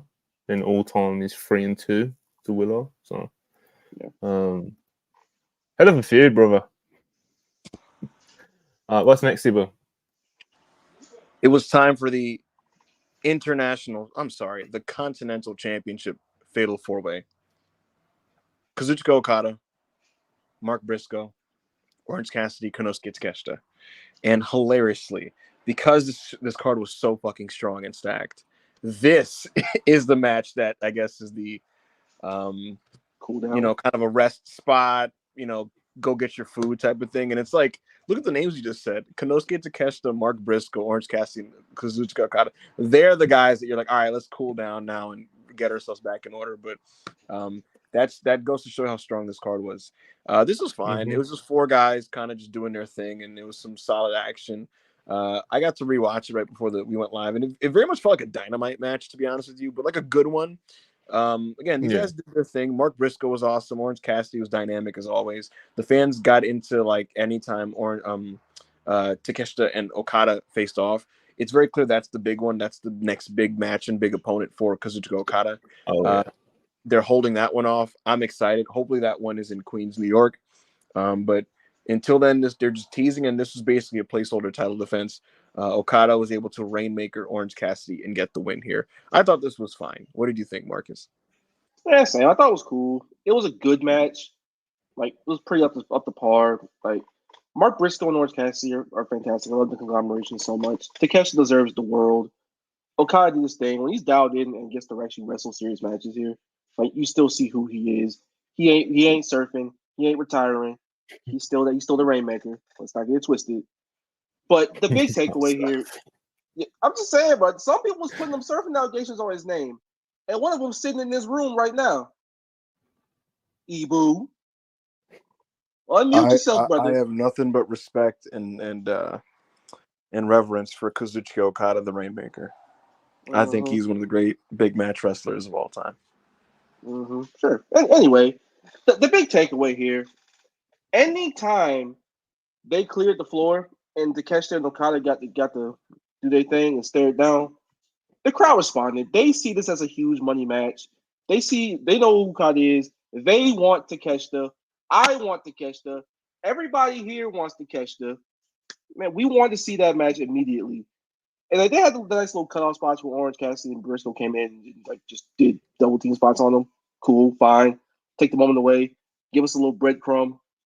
But the ending of the match, post-match, where Takeshi looks absolutely dejected and Okai's just talking shit at the ramp, holding the title up. Let's get to it, brothers. Let's get to it. Book it. I need my big Takeshi dub in this company. I need it. Let's do something with him now. Yeah, man. Good shit. I thought it was a pretty good match, and definitely ready for Okada versus Takeshita. Don't really have too much more to add. So yeah, man. Ibu, what we got next, brother? You're on mute. Yeah, the next match following this was a really anticipated one. Mercedes Moné, it was time for her to defend her women's championship against Hikaru Shida. Mercedes had the much talked about, much discussed match with Britt Baker, which was controversial in the sense that the match was just really bad. And Hikaru Shida won a fatal four-way match to earn the number one contendership to make her way to face Mercedes in this match. And yeah, a lot of excitement surrounding this one. This is a match I talked about heavily in the podcast leading to this show, where I basically said, look, Shida and Mercedes are good wrestlers. I'd like something great, though. I think it's time for something great for both of these two, and I think they're capable of it. And so come showtime, what we got was a match that was pretty steady at the beginning. And Mercedes, she's always is good at structure, and she's always good at building, and that's what this match was doing. But pretty early on, there was a noticeable lack of heat, unfortunately, for this. The heat was pretty middling. And as we went forward, it was just struggling to escalate. Like the pacing was very uneven. And what started to happen as we got to the later stretches of the match was Shida's work and her strikes were just getting worse and worse. Like her work was just getting looser and the transitions were getting looser. And then by the end, it was just she's whiffing on kicks and elbows and all kinds of things. We got a really ugly sunset flip power bomb where I want to say Mercedes fell before Shida even bumped for the power bomb. And there's just a lot of things like that where it was very choppy and disjointed, and it just didn't look good. And that's really what I could say about this closing stretch. It didn't look good. In fact, it was actively bad when she kept trying to do the spin kick, and she misses the first one, connects on the second one, misses the third one, and Mercedes hits her with a really, really bad moneymaker to end this thing. So a gruesome, a gruesome last 2 minutes to this, and a match that by the end, I unfortunately could not call good. So I didn't like this match. I was very disappointed. I think Hikaru Shida has been trending in this direction the last year or so anyway, personally. She's someone who was always a good wrestler, but for whatever reason, she's just increasingly sloppy is kind of what I would say about her. So I don't know what's going on there. I don't know what's causing that. I thought she was similarly kind of just off against Athena. And then with regards to Mercedes, I don't know, man. She really did what she could here. And then once Shida was fully out of sync, Mercedes was not able to pull her back on the train tracks. So another just weak Mercedes match, which is very disappointing because she hasn't had many great ones as of late. So a disappointing effort here, I thought. What did you think, Marcus? Were you on the same page here? Or did you like this more than me? Listen, man, listen. I wanted to like this match, especially at the time. I genuinely did. Yeah. And it was encouraging early on. Like they had the chemistry they had with the Dynamite match they had a couple weeks back, which I thought was really good. And I thought that was going to be something they could build off of and give us an even stronger offering on pay-per-view. Just didn't happen. Like it just kind of fell apart. Like those katanas she tried to hit, they just got worse and worse. Blocked the first one. She let the second one clean as all hell. Like that shit hit Mercedes pretty good. That last one, yeah. The less said about that one, the better. The sunset flip spot into the turnbuckles didn't look the way it should have. It just didn't work. The moneymaker, as a move, it is what it is. Like it's not a great move. It just isn't. I'm sorry. I love Mercedes with all my heart. I love Shida. I think they're both good, but it just didn't work.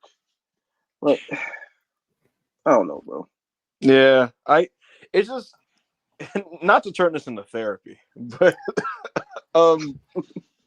it's just tough because it's that's Mercedes' calling card is having great matches, being spectacular, being the standout, being the superstar.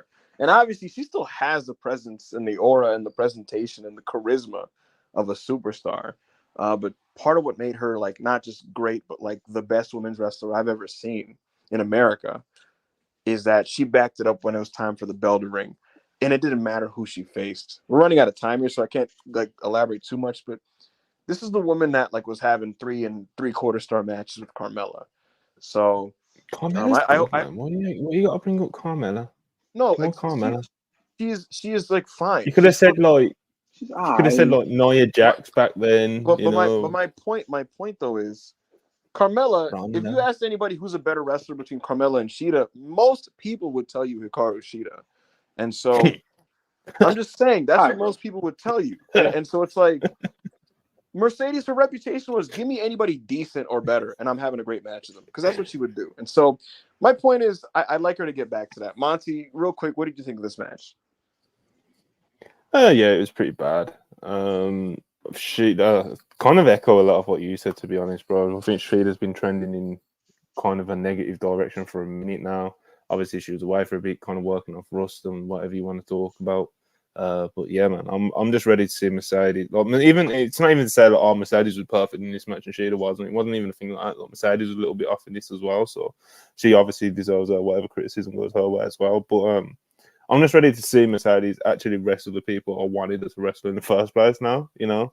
I understand why a lot of AEW fans wanted like the Shida match, and like we've had 2 of them now, and I hope you've got your fucking itch out of it. But I'm ready to see her wrestle like, I don't know, people who are actually on form and shit, bro. Like I think it's time, like I don't know, even it's like Queen Aminata's wrestling.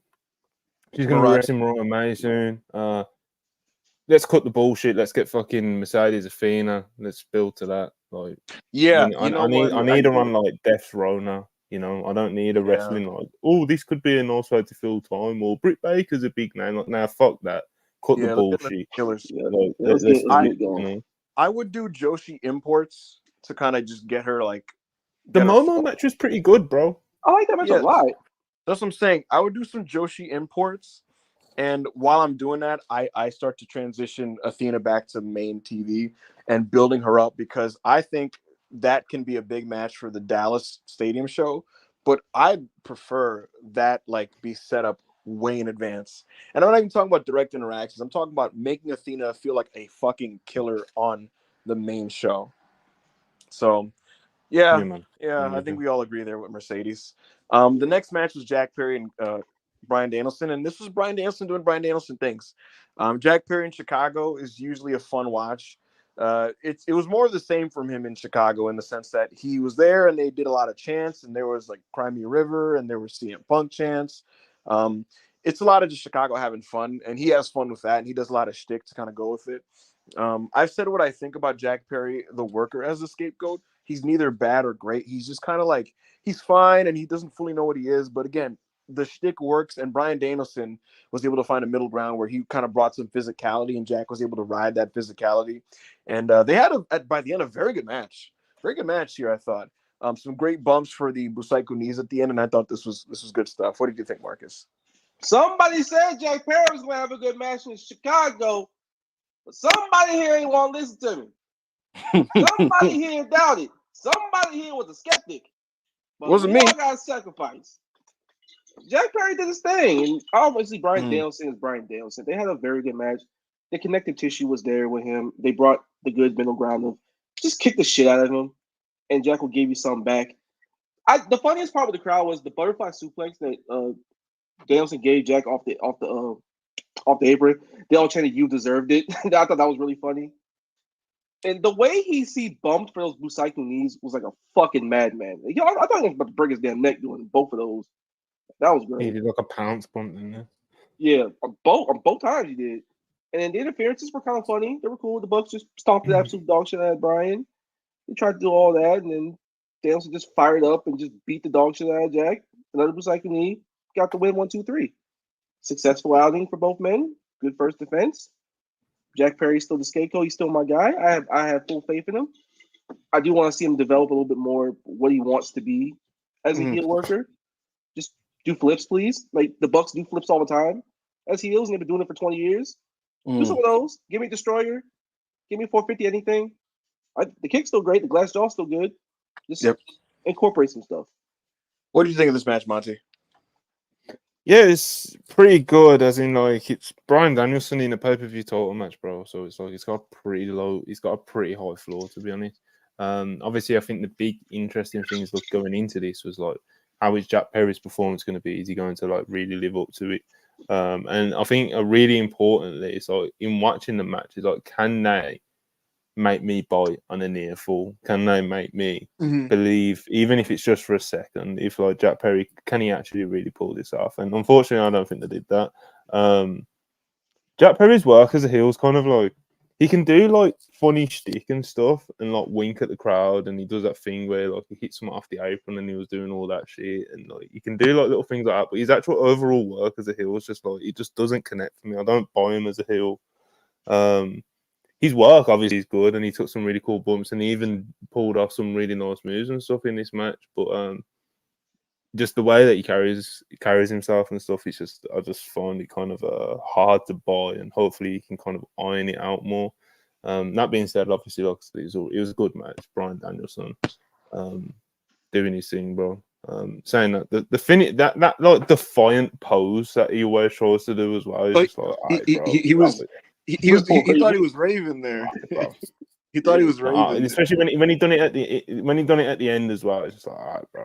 Like, yeah, I just laughed, but you know, what are you gonna say? It was a good match, man. But Jack Perry, I think is still at this point out of his depth. And I guess my hot take genuinely is, I think Jungle Boy actually had like a higher ceiling than this scapegoat Jack Perry, to be honest. The overall package or the in-ring? Everything. Because Jungle Boy had great. Because here's the thing, like, Jungle Boy did have great pay-per-view matches. The Christian match was fantastic. The Luchasaurus match was fantastic. Where I personally struggle with Jungle Boy was like, I feel like I couldn't take that gimmick serious at a main event level. And I don't know if that was a me problem or not. I don't know where y'all felt about that or what the live chat thought. I always felt like, man, Jack Perry is like a really fun wrestler. But like Jungle Boy as the main eventer, it just kind of felt weird to me. But that was just me, I guess. I understand it. He's not someone I'd be like, oh yeah, top guy, carried the title for time, but he's someone that you could. But give, his like, in-ring really was top guy level. His in-ring was fantastic. He was someone that you could his give like a really great. heartwarming short-term reign to, or something, like as a ceiling as Jungle Boy. I thought, you know, like as the babyface young pillar, but like etc. etc. It's kind of like, you know, similarly like in the same lens as like Darby kind of is, you know. Yeah. Darby obviously more so, because Darby's fucking unreal, but we'll be talking about Perry. But yeah, I guess that's my hot take. I think Jungle Boy Jack Perry had a higher ceiling than whatever scapegoat Jack Perry's gonna get to or could possibly get to. I would say he's a far stronger talker now than he was as Jungle Boy, but that's neither here nor there. Yeah, because he was so shy as a talker, as a babyface. Yeah, a really wooden promo. He's a much better promo now, and I think he's more interesting. But everything else probably does go to Jungle Boy. So I do wonder like what the next step will be if they feel like they have to evolve it, and if they could find maybe a middle ground between Jungle Boy and Jack Perry. We'll see. Because the thing is, like, Jungle Boy was like a very valiant, pure babyface the way he was, you know. So I guess not enough of them, brother. What's up? There's not enough of them either, I don't think. Those but no, just his look. His look and the long hair and stuff, and he was like all cutesy. Like, I don't know, man. He was like a unique talent in that sense. Now, I don't think so much. You know, like he just kind of like, his character's just kind of like an arrogant prick. Like, it's like there's loads of those in wrestling, and there's ones that are actually like really good at it. You know, so it's like. Then also, like, then obviously the things like his physique and stuff as well. It's like with the type of heel that he's tried to play so far. It's like when he's trying to like work heat segments and stuff, it's just like, all right, bro. Like, I don't know. Maybe I'm being too critical, but a little bit. But I do want to see him working more fast paced style, though. I do. Yeah, because the Young Bucks perfected being like explosive and dynamic while being obnoxious pricks. Like some of the best young Bucks work. They were able to still be dynamic while still being heels. And so like I always thought like if Jack embraced that, he could do it too, because he's flashy and he's spectacular, and like you don't have to just be like this methodical, cerebral guy as a heel. I think he just wanted to do it for the scapegoat character. Oh my God, Bianca Belair. But yeah, we'll see. We'll see where that goes. I still did like this match with Danielson. Following the match, there was a cash-in attempt. Killswitch showed up. He teased a reunion with Jack Perry. Christian Cage and the Patriarchy came out. John Moxley stopped him. The BCC rounded up and they kind of had a standoff with Christian Cage. Christian left. Christian got out of there. He was like, I don't want to fuck with this dude, John Moxley. I don't want them problems. Mox reunites with Bryan Danielson and hugs him. Everybody stands tall. Claudio gives Danielson an uppercut. And Danielson, rather than like sell it, he kind of was just like, what the fuck? And he was in complete shock on his ass, like looking at Claudio. And at that point, John Moxley gets a bag and suffocates Bryan Danielson. Just suffocates him. And Bryan Danielson is just losing breath and life in this bag. And as he's doing that, and you see the bag kind of pumping in and out, like Danielson's breathing hard in the bag, Mox is very, very casual about all of this. He's very just like, yeah, this is kind of what I do. I'm a killer. And it was like, my God, as this is happening, Pac is being held back. Pac is holding back Wheeler Yuta, and Yuta is in complete shock and horror. He's crying, he's wailing, he's yelling out. He's like, no, no, no, as his mentor is just being suffocated. The new Moxley crew here walks off.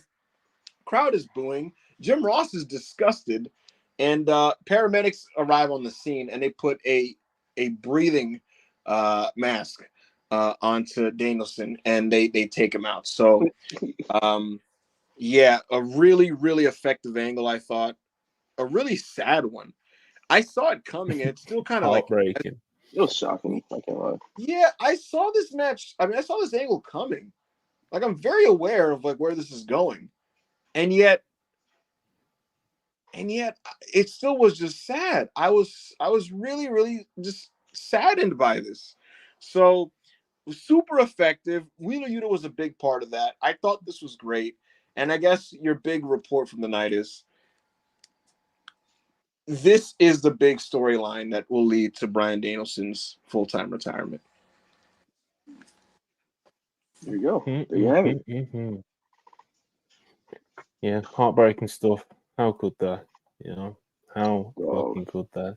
It was a great angle, though, man. Like, genuinely was great. Like, everyone played the role so well. Like, even down, like you already talked about, Matt. So, like, his whole energy, even from when he stopped the potential cashing from Christian, like, you know, so emotionless. The way that he kind of like strolled around the ring before they pulled the trigger on it as well. Just everything about it was just like cold.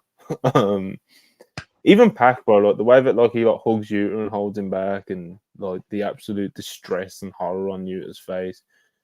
Claudio was just really very much like Moxley, just like cold, you know, like he kind of like obviously he deals the first blow to Danielson, and then he's just kind of like giving him a blank stare as Moxley's like killing him.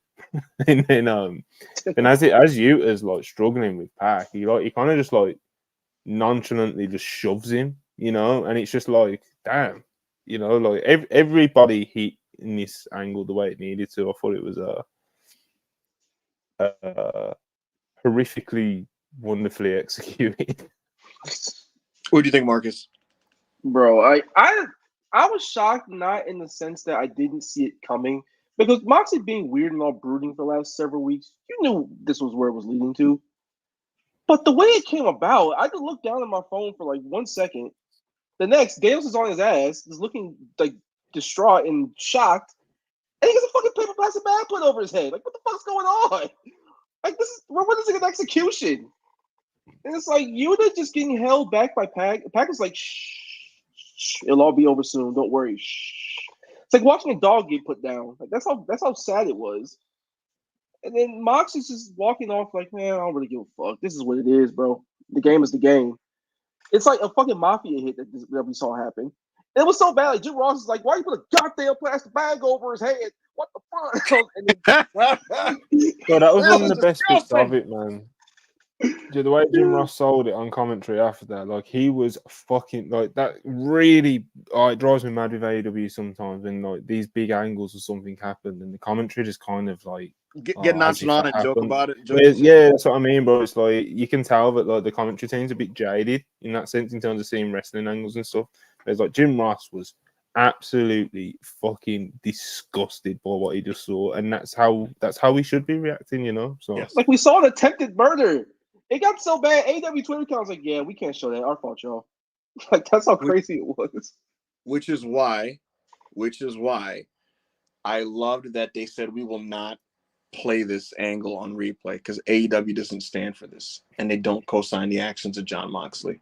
That was fantastic. That was an amazing touch. And the point of an angle is for it to be such a serious transgression that it leads to a big shift in whatever is happening. That's the point of an angle. It's not just, oh, it's a thing you do because it's wrestling. No, the point of an angle is to evoke like a reaction like this and really, you know, create a game changing, just like to be a game changer. And that's what this was. So the status quo has shifted. The paradigm has shifted, no pun intended. And Jon Moxley is no longer affiliated with Bryan Danielson. So the battle lines are drawn, and I thought this angle was tremendous. It was so striking and moving, Monty, that it actually made me struggle to get into the next match for a little bit. That next match was Hangman Page and Swerve Strickland. And I was dead silent for about 15 minutes. And not only was I dead silent, I struggled to connect with this. Not because anything in the match was poor, but because coming off of what I just witnessed, it was just kind of like I was still kind of processing what happened. It was like, man, Bryan Danielson just got whacked on TV. He got whacked. Yes. What the fuck? And so like Tommy and Goodfellas. So like Swerve and Hangman are like jumping off like the walls of the cage and shit and like hitting each other with things, and they're pulling out toolboxes, and I'm like, they killed Bryan. But thankfully, these guys are so great that this did get me by like the halfway point. This was really like just horrible in like the like you know like that way where it's just kind of like not a pleasant thing to watch. It's just really not. It's just ugly and horrible and unpleasant and violent. They were doing moves on cinder blocks, and this time it wasn't the powder cinder block. It was a real shoot cinder block. It was a shoot cinder block. We got a cop killer on the cinder block, and later on a power bomb on the cinder block, which is just like, why are you like? They're trying to shorten each other's lives here. Really, really grisly stuff. Some barbed wire was introduced. There was a table, and the bottom line is this was just nasty, and it just wasn't nice. It wasn't fun. It was just it was just ugly. It felt like what the point of an unsanctioned match is, in the sense that like this wasn't entertaining. It was just like, man, look at these dudes just like doing this awful shit to each other, you know? And so a lot of gross shit here. There was a lot of stapling happening. There was family pictures being stapled to faces. There was an injection onto Swerve's cheek of an unknown substance. Who knows what was in the syringe? Heroin. Came here after Swerve was injected with a potential sedative, and then he got hit in the head with a chair. Clang, big chair shot to the head by Hangman Page. Swerve Strickland was knocked out. The referee declared this match over. Hangman gets the win, and he walks off, and his vengeance has been gotten. He looked like he wanted to walk back to get some more, stopped himself. The crowd gasped in horror when it happened, and that was the end of the show. Hangman Page has gotten his revenge. He collapses on the floor like a madman and just screams in victory. He's like, yeah! And this was over. So, yeah, this was just, again, just not a nice time. You know, it's a type of match where you gotta talk to God afterwards. And yeah, heat, hatred. This is where it gets to. It reached the boiling point, and Hangman became an ugly human being to get what he wanted or what he thinks he wanted. So, very well done in that respect. What did you think, Monty? You know how I asked you earlier if you've rewatched it, and you know you shouldn't rewatch it, and you should hold on to like all those feelings that you just spoke about, like being horrified, shocked about what is unfolding in front of you, just having like visceral reactions to it. Like that is how this match was intended to be consumed, and that's how it should be watched. Because like when I was watching it for when I was doing the rewatch, like just before we were submitting our WrestlePurists ratings, and I'm trying to like watch it almost through like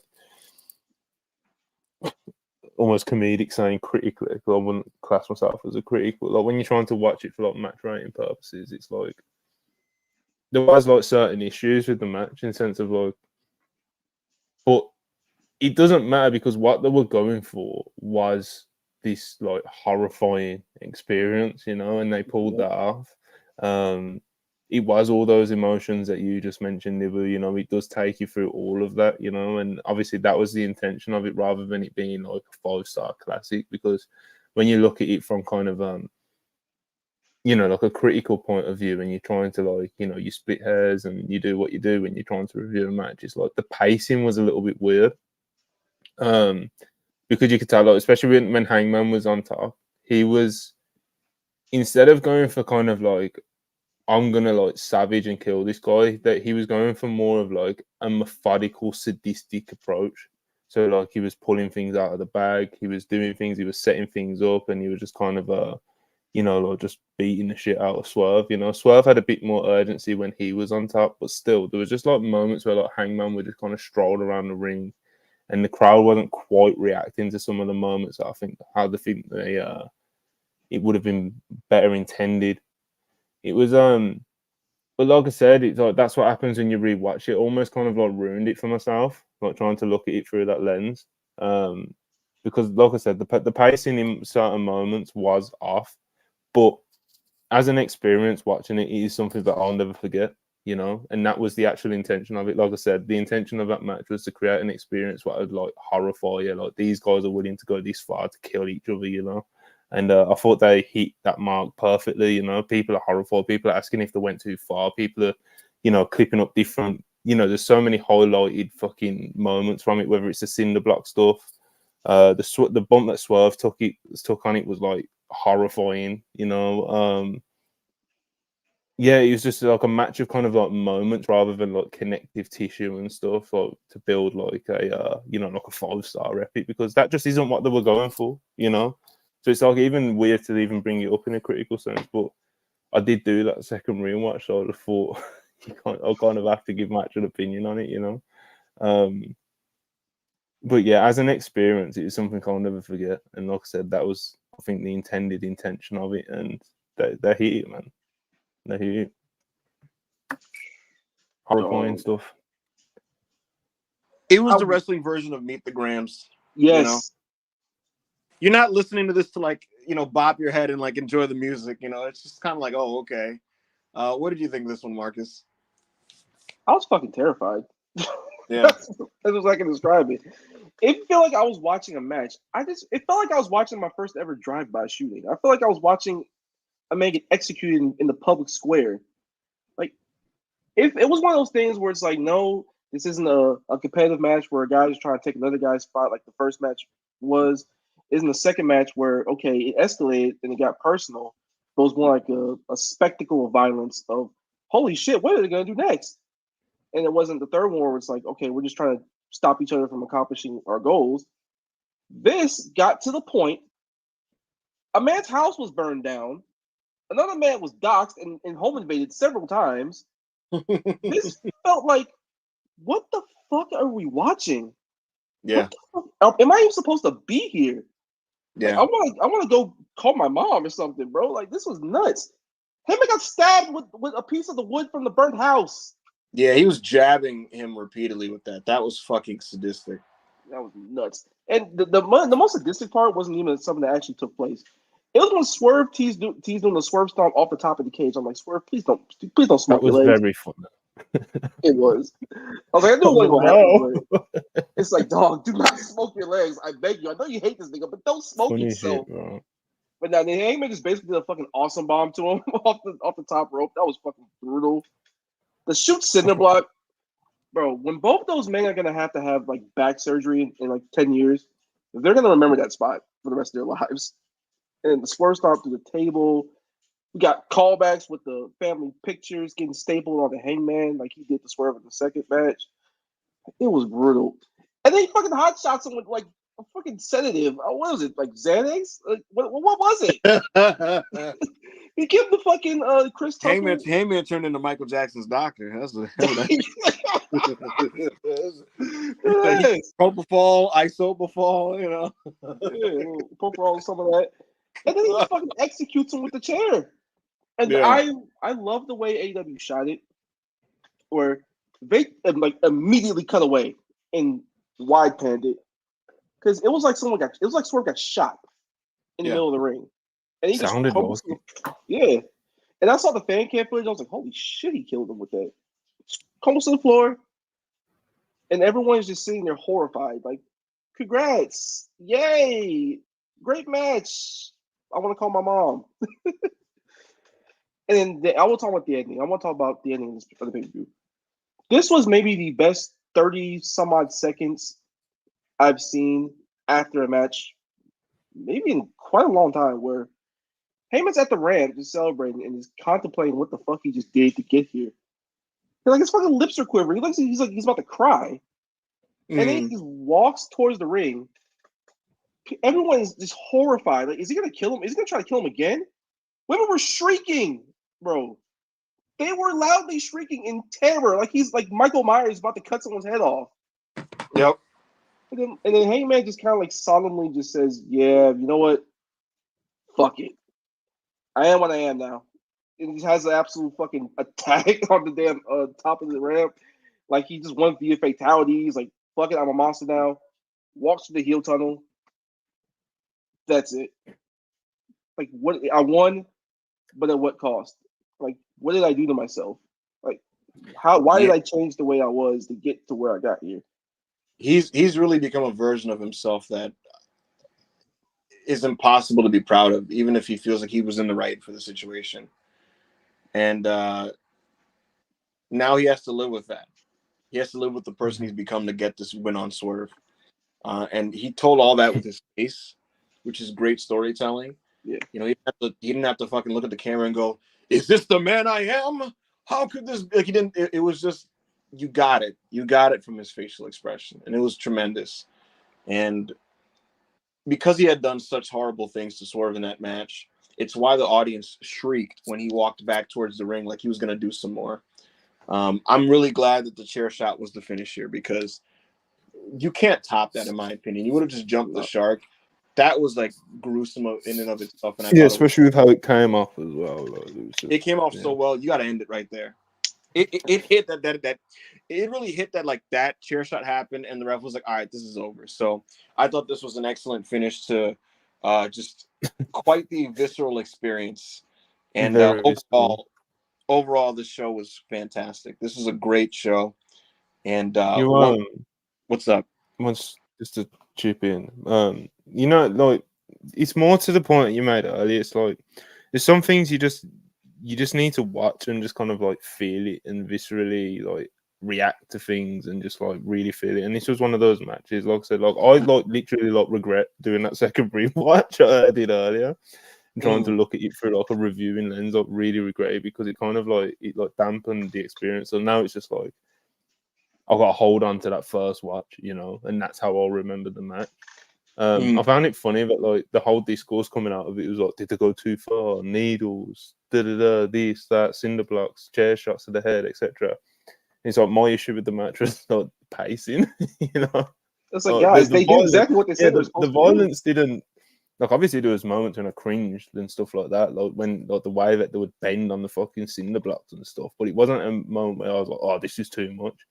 The needle thing is like, this has already been said by a few people, but like, you know, a fucking needle's not like that, like a clean, fresh needle, bro. Like, there's not really that many dangers to it. You know what I mean? Like, I'd rather have a needle. I'd rather have a clean.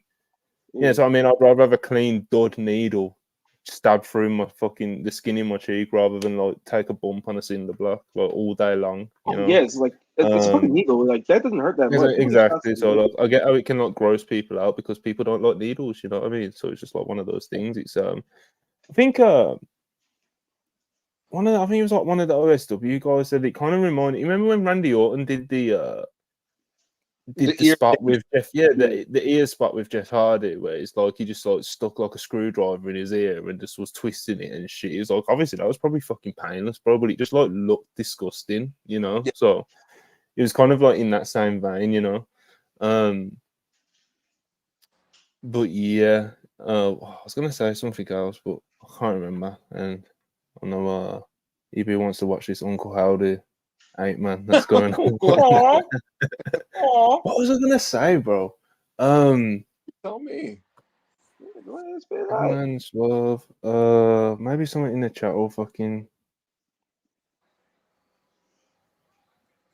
I can't remember, bro. I've lost it. It's gone. I'm gonna remember it immediately after the fucking after the show ends. I will say one thing though, just to piggyback with Swerve.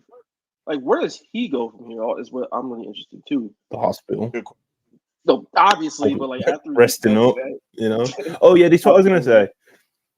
When people talk about you going too far and stuff, it's like I kind of see two sides of the conversation, you know, because it's like there is some people when someone's like fully disgusted by a chair shot to the head, it's like, okay, I get it. You can when people like combat that take of like, oh well, the chair was gimmicks, bro, and and like they try and make out like it's like perfectly safe and shit. It's like, bro, he's still taking. That's what I mean, like, bro, he's still taking. Like, even if it's a thinner metal than your typical chair, he is still taking a steel chair shot to the fucking head. Yeah, you know? And you heard it. You saw how the metal bent around his head. If it was like fucking paper, his head would have gone like through it. Do you know what I mean? So it's like, just use common sense. Like, yes, you can make it safer, but at the end of the day, he's still taking like a pretty hefty shot to the top of his head. You know, so it's like, it's just like, you know, if anything, you just applaud the sacrifice the guys made. Don't try to minimize it by because people do that to the like, no, it was safe. No, it was not safe. This is fucking life threatening. But they chose to go the direction because that's the sacrifice that they make for their art, and that's their choice as adults. And all I can do is throw my hands up and say, man, listen, kudos. You know, exactly. Yeah. So that's kind of my thing on that.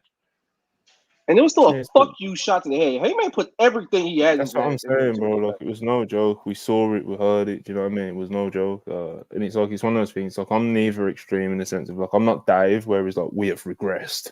You know, we are moving back as a society. He's talking about like it's like the chair shots you'd see in Arena Mexico 30 years ago and shit. It's like I'm not there. And I'm not saying like, oh my god, it's disgusting or anything, but at the same time, I'm not one of those people who look, well, actually, it's safe, bro, because they shaved the chair down. Like, no, that's not how CTE works. You know, that's not how strikes to the head work. You know, it's like saying NFL football players can't get CTE because they wear helmets. You know, it's like these guys still running full speed at each other. You're still taking impact to the head, significant impact to the head. So it's you know. Obviously, it's not a spot that you do too much, and obviously they don't do it too much. So, you know, still spooky, but apparently everyone's all right. I do actually hope that Swerve was concussion checked after, just in case. You know, you gotta, bro, with things like that. I think concussion check should be like quite a frequent thing. When I asked, the word was Swerve was going to people like, "Oh, I'm fine, I'm good, and people thought like, all right, bro. But that's what I'm saying, bro. And that's kind of like that's how like head trauma like builds up with like a lot of these like old boxers and MMA fighters before, because it's like you'll hear someone from talking like old interviews and stuff about like they'll have sparring, they'll do spars, and they'll get clearly like caught and wrong, and they'll wobble a bit, but they'll recover within the fight or the sparring and stuff. And by the time the fight's over and stuff, you know what I mean, you might. No one, like a doctor might not look in your eyes and be like, "Oh, he's concussed." You know what I mean? You would only show up on like a proper concussion test, you know. So I just think like with the knowledge that we have around like head trauma, CTE, and stuff like that, even just to be on the safe side, like people like Swerve, when they do take a big spot like that, or if someone gets you know, someone just gets caught in a spot or something, or even Willow, bro, in that in the street fight where Chris Statlander's head like leg comes down on the back of her head and she goes down, like that did look a bit ugly, you know. So yeah, there's a way to do these spots and stuff, but just I do think I do hope that they do like, proper concussion checks when they do these things, you know, because it's no joke, brother. It's no joke. You only get one brain. Once it's gone, mate. It's not like a fucking, it's not like a broken arm or an ankle or, whatever the fuck it may be, So, but apparently everyone's fine. Yes. I think the only injury over the weekend was Nick hurt his shoulder on Collision, but obviously he wrestled on All Out, so it can't have been that bad. You say MJF is taking time off, Ibu? I don't think you've even mentioned that on the pod. MJF is taking time off, and Swerve is taking time off, Monty. Yeah. All MJF shooting a film. Yep. So we'll see what that's going to be, but that was All Out, folks. A great show with a great close here. And I guess with that, let's take it away with these super chats. Let's run through these. Bruce Wayne, 199. Does Phil / Runnels have shoot interest for Booker? Yes. 100%, bro. You don't need to. What a waste of 199, brother. Love. Will choose at $5. Is it safe to say that the last close to great Mercedes match in AEW was Stephanie Vakir? Well, I would say the Willow match, personally. Yeah, I think, like I said earlier, I think the Willow match was.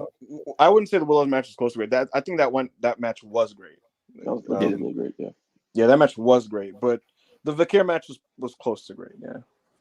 Yuzura Hart, $2. Appreciate it. I demand an apology to Big Def Jitsu. Well, no, here's the thing, bro. Because if he does go out there in these matches and do the MMA bullshit, like we are all just gonna like fucking hate it again. So it's he's like, it was a great angle, and let's see what they're cooking, Yeah, like please go out there and wrestle like a man, John Moxley, and don't do John Claude Van Damme cosplay. I beg you.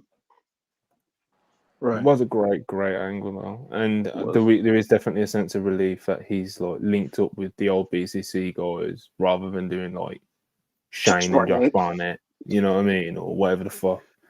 But yeah, brother, 499. If Max is going to retire Danielson, then I hope the Derby tease in the first promo was to set up Derby winning the belt off Max. Well, yeah, it's been reported. I think even he mentioned it a few times. Like, there is serious consideration about Derby winning that belt, like somewhat soonish, So, if that happens, be awesome, man. Darby's fucking like legit, like one of AEW's best wrestlers, and has been since day one. So. If Mox wanted off Bryan in Seattle, would it be too quick to then give it to Darby at World's End? I would still do it because you still have full gear. You can tell this. It's all about how you tell the story, bro. It's like if you can develop the angle, then yeah, it's like you just got to develop that angle. It's just, and obviously they're starting from kind of like a square one thing, So we'll see. Adam Legend, $5. JR coming out of the bullpen like Mariano Rivera for main events is a great spot for him. It is, man. I fucking love JR, bro. Every now and again, it's like I understand that, bro. He's way past his prime, and I get when some people are like, "Oh, he's just not good. He shouldn't be on." Blah blah blah blah blah. But at the same time, it's like every now and again, once or twice a year, he'll do something like the way he sold that fucking BCC angle, where I'm like, "Oh man, he's the best. Like he's the best ever. He's the best ever." And no one else at that commentary booth was doing that angle fucking justice, and it took good old JR. Fucking 80 years old, cancer survivor, fucking whatever the fuck else was going. You know what I mean?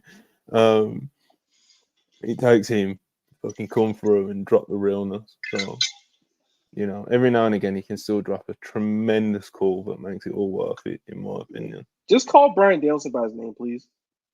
Once. Daniel Bryan's son. Daniel Bryan's son.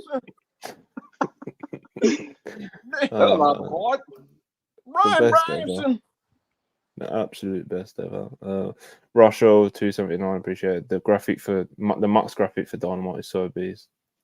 Yeah, it's literally just like them all like celebrating in the ring before the turn. Because obviously AEW is not trying to post Bryan getting strangled with a bag. Yeah, we can't co-sign this. So it's just a happy moment before it all goes downhill as the graphic. It's just John Moxley live. Yeah. Match 184, 199. Ibu, thoughts on 2000 CZW US Zandig fans standing, No. And I haven't seen enough. Why not, man? I'm good. I haven't seen enough to give a straight take, but what I've seen of CZW, not crazy about. Oh, and it's kind of lawless. You know, it's better, kind of better than GCW. Yeah, oh yeah, definitely, bro. Definitely. It's the thing with all these companies it that pops like, for me, but you got to be in the mood for it, you know. Yes, yeah. Like, post ECW, these companies trying to like fill that void. It's like, all right, bro, stop. Especially like Zandig. Like Zandig was like, you know, fucking hell. There's like how many views does that video of him taking the bump off? I'm sure that went like super viral. But crazy goal. Amari 316 v2 $5 appreciate you as always. How much do you think that AEW went too far? Talking point is just fake outrage in your opinions. Some of it is definitely like there is with every fucking discourse and agenda. Like there will always be people who are on the one side who will make everything out worse than it is and exaggerate things, and there'll be people who defend it who are like doing too much and like trying to really like, you know, like the point I made with the CT in the chairs earlier, the way some people make that look, it's completely safe actually, bro. Like, so you know, you get people go too far on each side. But I do think if someone brings up like that talking point, like it can definitely be from a genuine place as well. Because like, bro, they did a lot, man. You know, the thing is, Monty, yes, but a lot of like the big voices that have been pushing that, it really has just been like engagement. No, that's the usual suspects, though. I'm just talking about like in general. If someone like, you know, if one of our friends or even just like a random follower who isn't one of these big voices that you expect these things from came to us and was like, yo, maybe, you know, maybe they did push it a little bit far. Like I didn't really see need for the needle spot or whatever. Do you know what I mean? Or whatever it may have been, or you know, they should have used the perishable fucking cinder block, or they, you know, the bag angle made me uncomfortable. Like those are definitely takes that could come from a genuine place. But as Ibu mentioned, it's like a lot of the big voices that are, you know, pushing this out there are like just full of shit. So like, yeah. Besides, like, I'm fine with it being uncomfortable because that was the point of both of those things. Like, exactly, man, exactly. You have to do something brutal if you're John Moxley because people love John Moxley. It is what it is. Like he was giving Moxley a chance every time he was going out on TV. He basically had to fucking execute Daniel Bryan for people to be like, you know what, fuck you. You're a murderer. Yeah, so I mean, and like, I think, like, if you're saying it as a joke, that's one thing, and it's actually like, you know, I get it, it's a good bit, like, I've popped it, but like, you know, like when people are like, oh, well, if you don't like it, you're a fucking pussy, da, da, da, da, da. It's like, if you're doing it as like jokes and stuff, do you know what I mean? But it's like, okay, I'll pop along with you, but if you're genuinely like, oh, well, if you didn't like a needle going through Swerve's fucking cheek, then, you know what I mean, then you're not a real wrestling fan, then it's like, all right, bro. Like, do you know what I mean? Like, people sometimes are allowed I'm to like, not, bro, just say this shit is gas and call it a day, honestly. Yeah, that's where I'm at as well. It's like the actual violence and stuff didn't put me off at any point at all last night. No, Saturday night. But if it did put someone off, like I don't think there would be like crazy to, you know what I mean? Like they did a lot, and as Marcus said, like the intention was for it to be uncomfortable. So if it was uncomfortable to the point that it put some people off, then that's kind of that's the risk. That's the gamble you take when you do a fucking show like that, though, bro. You know, like that is. Hopefully, it pops your core audience, which it did. Great show. I love the show. Us three love the show. AEW's fan base love the show. So, you know, but there is gambles that, you know, gambles at play when you do these things. So, Raw's going back to 2 hours until December 30th. What? What? Wrestling is back. Wait, what? Where you see that at? Starting October 7th, WWE Raw will be 2 hours through the end of the year. I don't know if that's funny. You know what's funny about that is there were so many eras of Raw where I hated the show, and I was like, this needs to be 2 hours. And now I'm actually like pretty cool with Raw, and like now they're like, we're gonna have to shorten this one up, nigga. So that's pretty funny. But like wrestling shows should not be more than 2 hours, honestly. Yeah. Hell, sometimes they make the case it should be an hour and a half. Oh yeah, bro. NXT 1 hour on the network. Beautiful. Fucking beautiful, mate. Absolutely fucking beautiful. Do we not have Do we have any super chats left? Yeah, I thought you were just like I thought you were just not going. What's going on? No, the one about we got AEW, that was the last one. AEW went. Oh, that was it? Yeah. Oh shit. All right, well, folks, that was WrestlePurists Worldwide. I'm like, what's going on here? Like, I was waiting for Money to bring the next one up, and I'm like, what the fuck are we doing? Like, why are we still here? What's going on? All right, folks, we're going home. This is WrestlePurists Worldwide. I hope you guys enjoyed the All Out review. That show was terrific, and I had a lot of fun. Marcus, thank you so much for coming on. We appreciate you. Realistically, you can come whenever you want. Pause. Hey, yo. Hey, bro, what is wrong with you like today? The video, comment, subscribe. Raw review tomorrow. The usual crew, the usual suspects. We'll have a good time. We'll have some fun, and we'll see you guys next time. Take care.